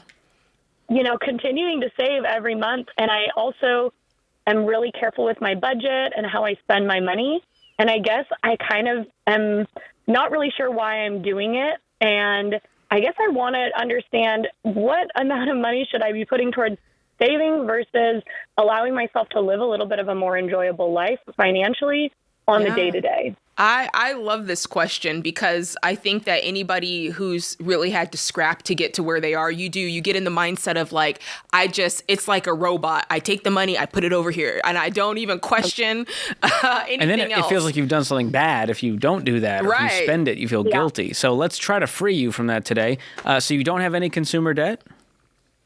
No, other than my mortgage, my home. Great. So good. You got a mortgage and you've got $60K. That's just all of your savings? Does that include your emergency fund? That's all wrapped up in there? Yeah. I mean, I've got about like $6,000 in the bank, I guess. But okay. That's kind of your checking account money. Have you started investing yet? What's that? Have you started investing? Oh, yeah. That's in an investment account. Oh, okay. So it's not as liquid. It's not sitting in a high yield savings or anything. So how much do you have in a high yield savings account? Or in a savings account that's liquid? I don't have anything in a high-yield savings account. It's all in like a brokerage account. Oh, that scares me a little bit because if you had an emergency, you'd have to just sell that off no matter what's going on in the market. I would, but I also, I have other sources. Like I could talk to my parents. I could talk to family members if I needed to. Yeesh. Let's fix that. Let's fix that. I think I heard you say that you're a teacher, right? I am. How come you're not investing through your work into a 401k? Because usually there's an automatic kind of amount that goes. Yeah. No, there's nothing that I'm aware of, at least through my job, that I can invest. Is this a normal school system? I've just never heard of a school system that doesn't have a retirement plan. Double check that for me. I have a retirement plan. It's separate, though. So I don't even know what's in my retirement plan because I don't consider that savings. I consider that just my retirement. Okay, so let's help you with that. So that what you have, that retirement plan is awesome. And that's the number one way people build wealth is through their employer-sponsored retirement account, okay? So if you have a 403B, which it sounds like you do, my guess is there's a percentage of your income that's automatically going into that as a teacher. Am I wrong? No, you're correct. I don't know if it's called a 403B. But it is like a teacher retirement account. Perfect. In California, I think it's a little different. Do you know how much goes into that every month? It's about $600 a month, but it also increases every year as I earn more. Okay, so the goal that we want to get to is for you to be investing a total of 15% of your gross income. So the math that you can do tonight is to say, okay, that $600, what percentage of my gross income is that? So let's say it's 10%, and then you go, okay, I need to add X amount of dollars in order to get this to 15. That's thing one. Once you're doing that, it's like, okay, I can set that and forget it. I know that if I continue to do this, when the day of my retirement comes, I'm going to be set.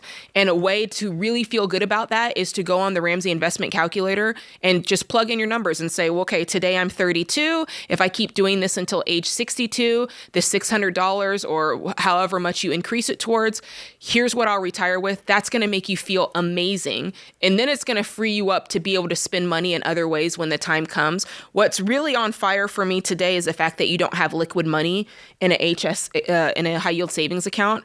And that needs to probably happen immediately. So I probably told you that a little bit out of order, but I wanted you to understand that you did have employer-sponsored retirement at your disposal. Yeah, and with the high yield savings account, how much do you recommend putting in that? 3 to 6 months of expenses. You're a single mom, and so I'd feel better if you had 6 months, as close to 6 months as possible. And you have that now in that brokerage account, so I would just sell off that much and be aware if there's any capital gain taxes on that. But take that out, put it in a high yield savings account, and then keep it liquid. I know it's not making as much as you could be in the market, but it's not to be invested. It is insurance against you having to go into debt ever again. So you'll feel a whole lot better having that liquid at the ready. And then beyond that, if you want to put a little money away for the kids' college, how old are they? My son is 12. I do put money towards his college fund every month. Great. I think like 12,000 or so saved up at this point. I don't aggressively put money into it. So that's in addition to the 60,000 I have in investments. Great. So you may want to make a goal to put a little more in there, and you can use an investment calculator, figure out, hey, here's how much an in-state public school would be in this area if they choose to go there, and try your best to get there. You don't have to cash flow the whole thing. That's not your obligation, but it'll help them avoid student loan debt, which is a huge crisis in America today. Mm-hmm. So that's one goal for your money, is to put more towards college. You can always put more toward the mortgage. And then, of course, budget a little more. The mortgage is such a low interest rate, though. Like, I was able to buy about 5 years ago, and so my interest is 2.63. And so it feels like if I had the option between investing, I would just get a lot more return for my money if I was to put it in an investment account rather than pay the mortgage off early. That's true, but you have to think about where you'd want to be when the day comes and you can no longer work. Because if you continue to let your 403B through your teaching continue to grow and accumulate, like I said, do that homework tonight, because it's going to change your mindset. Because the time is going to come when you can't work anymore, and you're going to look up and you're going to go, man, I don't want to be paying my mortgage out of my retirement every single month. It'd be so great to maybe have a slightly smaller nest egg, which it probably, it will be negligible, and also have a paid off mortgage. Does that make sense? Okay. So that's why we teach it that way. But we never asked you, how much do you make every year? About $75,000. Okay. And I put away about $700 per month into investment accounts. And then the rest I use for expenses. I live like a decent life. It's not like I'm penny pinching at every corner, but I also, there's extras that I choose not to do because it wouldn't, stay within my budget. What do you want to do?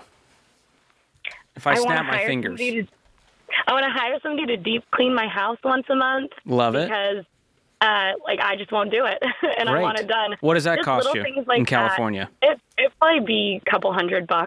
Okay, say $250. So you can, set up an every dollar budget, use the app, and just put line item, house cleaning, $250. Okay. That's it. And you guys, then you don't feel guilty. If I do all these calculations and I make sure I got my 15%, you think it's okay to kind of loosen the purse strings I a little wouldn't bit. be investing in the brokerage account at this point. That is sort of like a baby step 7. House is paid off. I've run out of other investment options. You're going to be fine. You're so young, doing so well, that I would be more focused on making sure I'm investing 15% into retirement, making sure my kids' college is covered, making sure the mortgage gets paid off, and then allow some spending money for Bree. You've earned it. You're working your tail off. You probably need to be closer to around, $930 investing every month. I think you said you were at 6 or 7. So bump that up to the right amount. Like I said, somewhere between $900 and $930. And then from there on, if you're doing all those things that George talked about, you're in your baby step, you're doing those things correctly, 100%. The whole purpose of doing this is so that you can enjoy your money and so that you can spend. It is live like no one else, so later you can live like no one else. And for you, it's simple things like having a house cleaner. So as long as it fits in the budget and it's not causing you to have to pull from investments, it's not causing you to have to forsake your kids' college fund, it's not causing you to have to, have have no money ever to put extra on your mortgage, right? Then it's fine. It's good. And it's worth your sanity. Thank you. You're crushing it, Thank Bree. you so much, you guys. Thank you I for the appreciate call. that. You're a hero. That's very impressive. What you're doing, 32, single mom, debt-free, in California nonetheless. Right. And I love that she rode out the storm of starting out low income and really pushing and pushing to get to where she is now. That is so gratifying. I'm so proud of her.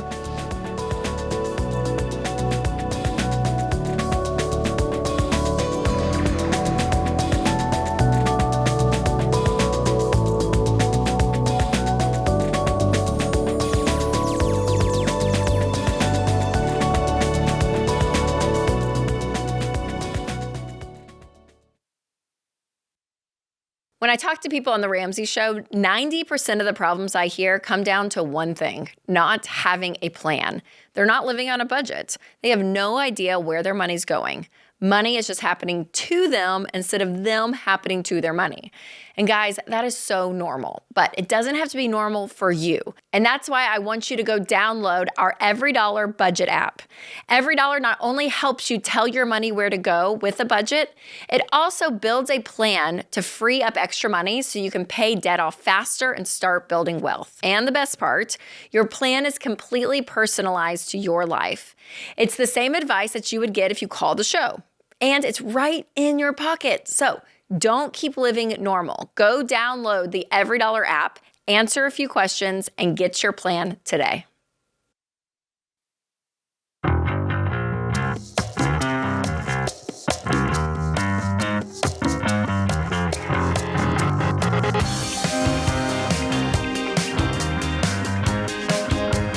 Our question of the day is brought to you by YRefi. If private student loan default knocked you off track, this is how you reset. YRefi works with borrowers other lenders won't, helping you refinance defaulted private student loans with a low fixed rate so you can get back on the plan and move forward. Visit YRefi.com/Ramsey. That's the letter Y, REFY.com/Ramsey. May not be available in all states. Alrighty, today's question comes from Ian in Wisconsin. He says, is it okay to use buy now, pay later plans as long as you have the cash available to buy the item outright?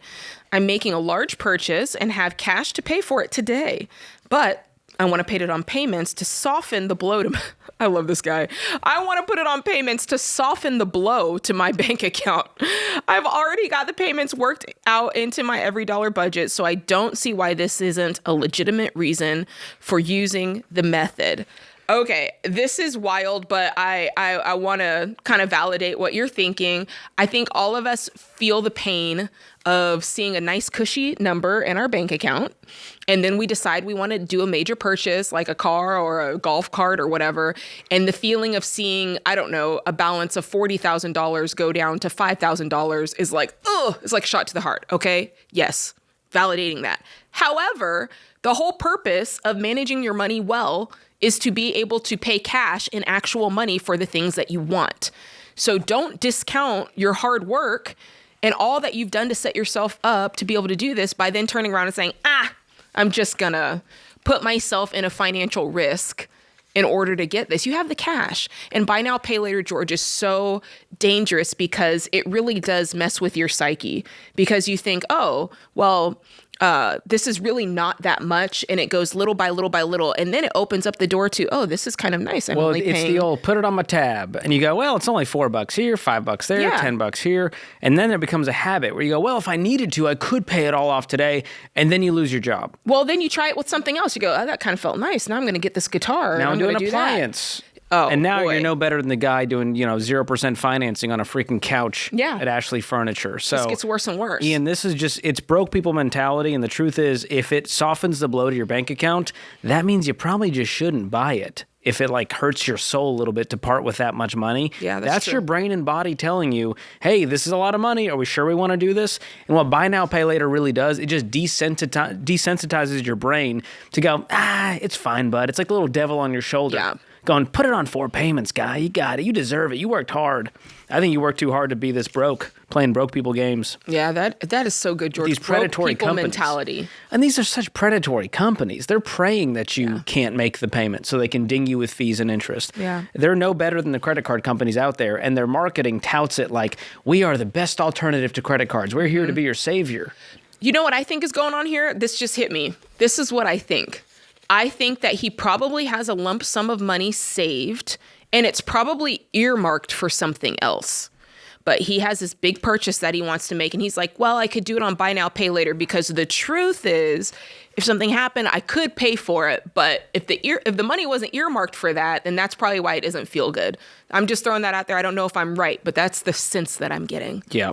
The bottom line is you can't build for the future while paying for the past. So if you got anything behind you in the rearview mirror, what are you doing? You're just wasting brain calories thinking about the payments there's enough things to worry about in this life. Yeah. Debt is not one of them. And that's all it is. It's a micro debt is what you're signing up for. And if you read the fine print, they'll tell you. All right, Ian, thanks for the question. That was a fun rant. Rant over. JR is in Atlanta up next. What's going on, JR? Hey, George and Jade. I was just calling because me and my wife just built a house and we moved in Christmas time. And we love the house. We don't like the lifestyle that the payment is going to make us live. Oh, no. Our priorities changed from the time we started the process to now. Like, my wife works. She runs her own business. And I moved into the house, and I just realized I want my wife to be able to stay at home with our kids. Oh, and, no. Based on our current payment, I on my own job could not pay for the payment without her continuing to work. So I'm wondering what we should do next to kind of mitigate that risk. Or, I mean, we are willing to live with the consequences that we have made for ourselves. You but can't. would like an option. How can you? Because if she's staying home and you can't cover it on your income, you can't stay in that house. Well, sorry. She would obviously have to continue to work, and we're okay with her continuing to work if we have to. But if we have an option to do something else, I would love an outside opinion. Okay, I'll pitch that question back to you. So you tell me what your mortgage is every single month. With the escrow, it's around $2,500 a month. $2,500. Okay. And if your wife stopped working, what percentage of your take home would that mortgage become? About 50%. Okay. So, and then you've told me, hey, also, not only would it be 50%, but I just wouldn't even be able to cover the payment at all. So You tell me what the option is. I think either we're going to have to let her continue to work and pay down the house and possibly refinance, or I get a better paying job, or we move. I think those are really the only 3 options. None of them are great. Yes. Okay. I just wanted you to say it so that I wasn't the bad guy. Right. And the truth is, you finding more work, that's the thing that maybe allows you to kind of have the best of both worlds here. How likely is that to happen? With my current career, it's probably not very likely. I'm working on getting a CPA's license, so when I finish that, I probably could make it more realistic to cover all of our bills and the mortgage, but in my current career field, it's pretty unlikely. What's the timeline on the CPA deal? Probably about a year. I can sit for my first exams this summer. And will you be making 6 figures right out the gate? Where I live, CPAs are starting between 70 and 80. Okay, so that still won't get us there. I mean, we need like a take-home pay more like, $9-10 grand to make this make sense for you guys to carry this mortgage payment for the next decade. Right. So then the other option is if we can't get the income up, then we might need to move once your wife decides to stay home. Right. So I don't think anything's like on fire, but if, do you guys have kids now? Yes, we have 2 very small children. Okay. Is there more on the way, or is this it? We would love to have some more, but we've kind of pushed pause on that until we can get our financials in order. Okay. What's the house worth? We had a real estate agent come and look. It was worth about $475. And you owe how much? A little over $300. Okay. So you do have some good equity in there. There's some good news in this picture. There's also the idea of her working part-time. Maybe it's not an all or nothing thing, but I pick up these extra hours. You become the CPA. Do you see what I'm saying? Maybe it's the combination, and we kind of go, hey, there's a year horizon on this. For the next year, you work, and it's not ideal. But then once I can get into my CPA role, you can back down to part-time, and that should close the gap. And then I can continue to grow my income, and you can fully step away. There might be kind of like a very gradual transition that you can do. Okay, that makes good sense. That could be a good idea. Do you guys have debt outside of the mortgage? We owe about $8,000 to the IRS, but other than that, we are debt free. Okay. And what's your wife making the business? After taxes, she's probably doing between $130 and $150. Whoa. So she's the breadwinner here. Yes. Okay. Yes. But she's the one who wants to stay home. That's her dream? I would love for her to stay home. I think she wants to be home more, but I think she would be okay with working part-time. I would love for her to have the option to not work at all. It sounds like part-time is the move then, because she said her wish seems to be like, I don't want to be totally out, but I do want to be home more. That feels like the ticket, because what you don't want is to tell somebody who wants to work a little bit that they can't work, because then they're going to feel trapped. It's the same. Right. It can go either way. You also don't want to tell somebody who wants to stay home, hey, you got to go to work, because then they're going to feel trapped there. So I think that you guys still have some conversations to have around this, and you have time. I would just set a timeline of like, hey, let's revisit this 6 months, a year from now, and see where we're at. Is it feasible for you to go part-time? Can you just stop working altogether based on what I'm making as a CPA now? And I really hope you guys get the dream of first staying home and you get to keep the house. That's obviously best case scenario, but it's going to take some sacrifice on both of your parts.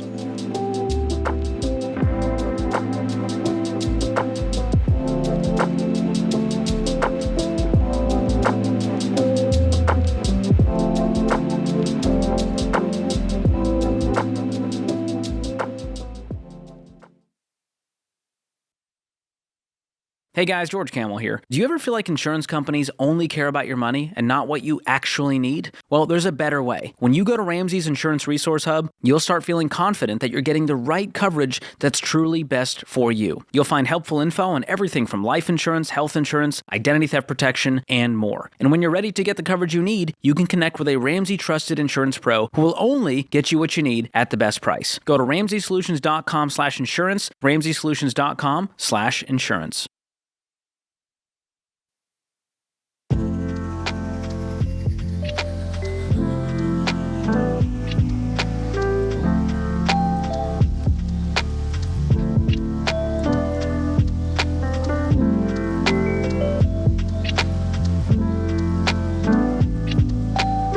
All right, Jade, it's time for our scripture of the day. You know it. Sing it with me. This one comes from Ecclesiastes 7:12. The protection of wisdom is like the protection of money, and the advantage of knowledge is that wisdom preserves the life of him who has it. Wow. I might need to read that again. Wait, okay. Wow. Yeah. I'll do it on my own time. Yeah, that'll take me a while to chew on. Old Solomon there is long in the tooth. A.A. Latimer said, a budget is a mathematical confirmation of your suspicions. I love that so much. That's great. I wish I had one of those names. You know what I mean? Like A.A. Latimer, G.K. Chesterton. I call you G.K. Yeah, I think G.K., but then you got to have a nice, long, cool name. What's your middle name? It's Peter. It's not that exciting. Yeah, exactly.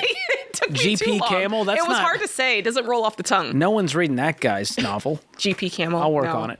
I'll workshop it. All right, Michelle is in Springfield, Illinois. What's going on, Michelle? Hi, guys. Hey. I am calling to find out about retirement. When the time comes, how does that work when you withdraw? You guys say 10%, if you can live off of 10%.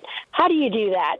Is it you withdraw like the 10% and then hold back taxes, or do you withdraw like 90% and leave the taxes in there, pull it out when it's time to pay?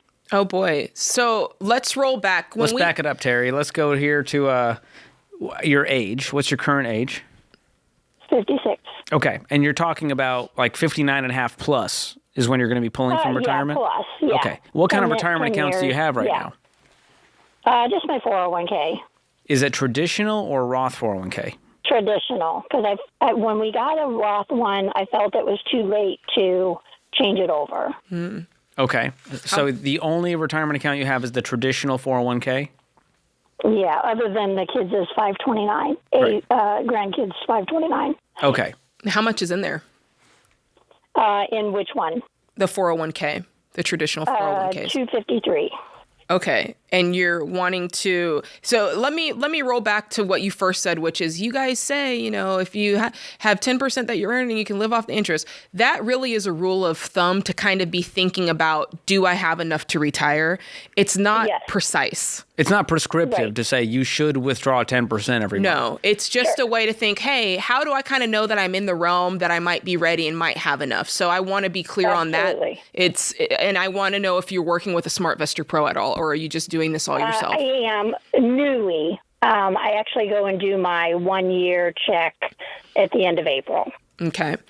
What I would do is at the next meeting, I would say, how much do you think that I need to and that I'm able to pull from this 401k to maintain my current lifestyle? And what I would do is I would come to that appointment with my current budget, and I would say, here's what I'm spending every single month. And here's what I receive, or will receive from Social Security, and have all those numbers, and then start projecting what would it look like for me to pull X amount of dollars, how much taxes would that be for me every year, and just ask how we're going to do that and what that's going to look like, so that you can begin to understand it and see if you agree or not with that strategy. Okay.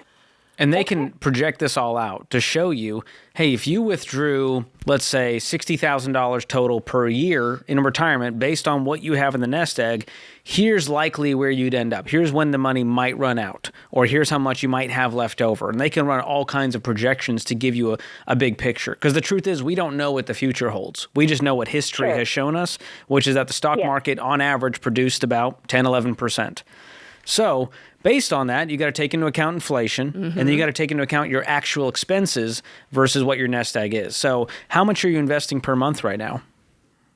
15%. Of what's the total number? It's like, what's your income? $981 a month, I think. Okay. And do you have an employer match? Yes. Okay. So how much extra is that on top of the 981? It's 3%. Let's call it another 100, 200 bucks. I'm so sorry. That's okay. Yes. I'm just guesstimating for you. And you said you had $250,000 in retirement? Yeah. Okay, so if you can keep contributing that $1,100 in there from 56 to, let's say, 65, is that your game plan? Yeah, or more. Okay, let's put it 67. That puts you at $1 million in that nest egg, and that's with a 10% return.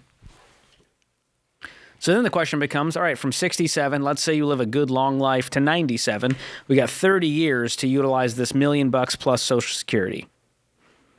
And so they can then help you map out a plan for withdrawal.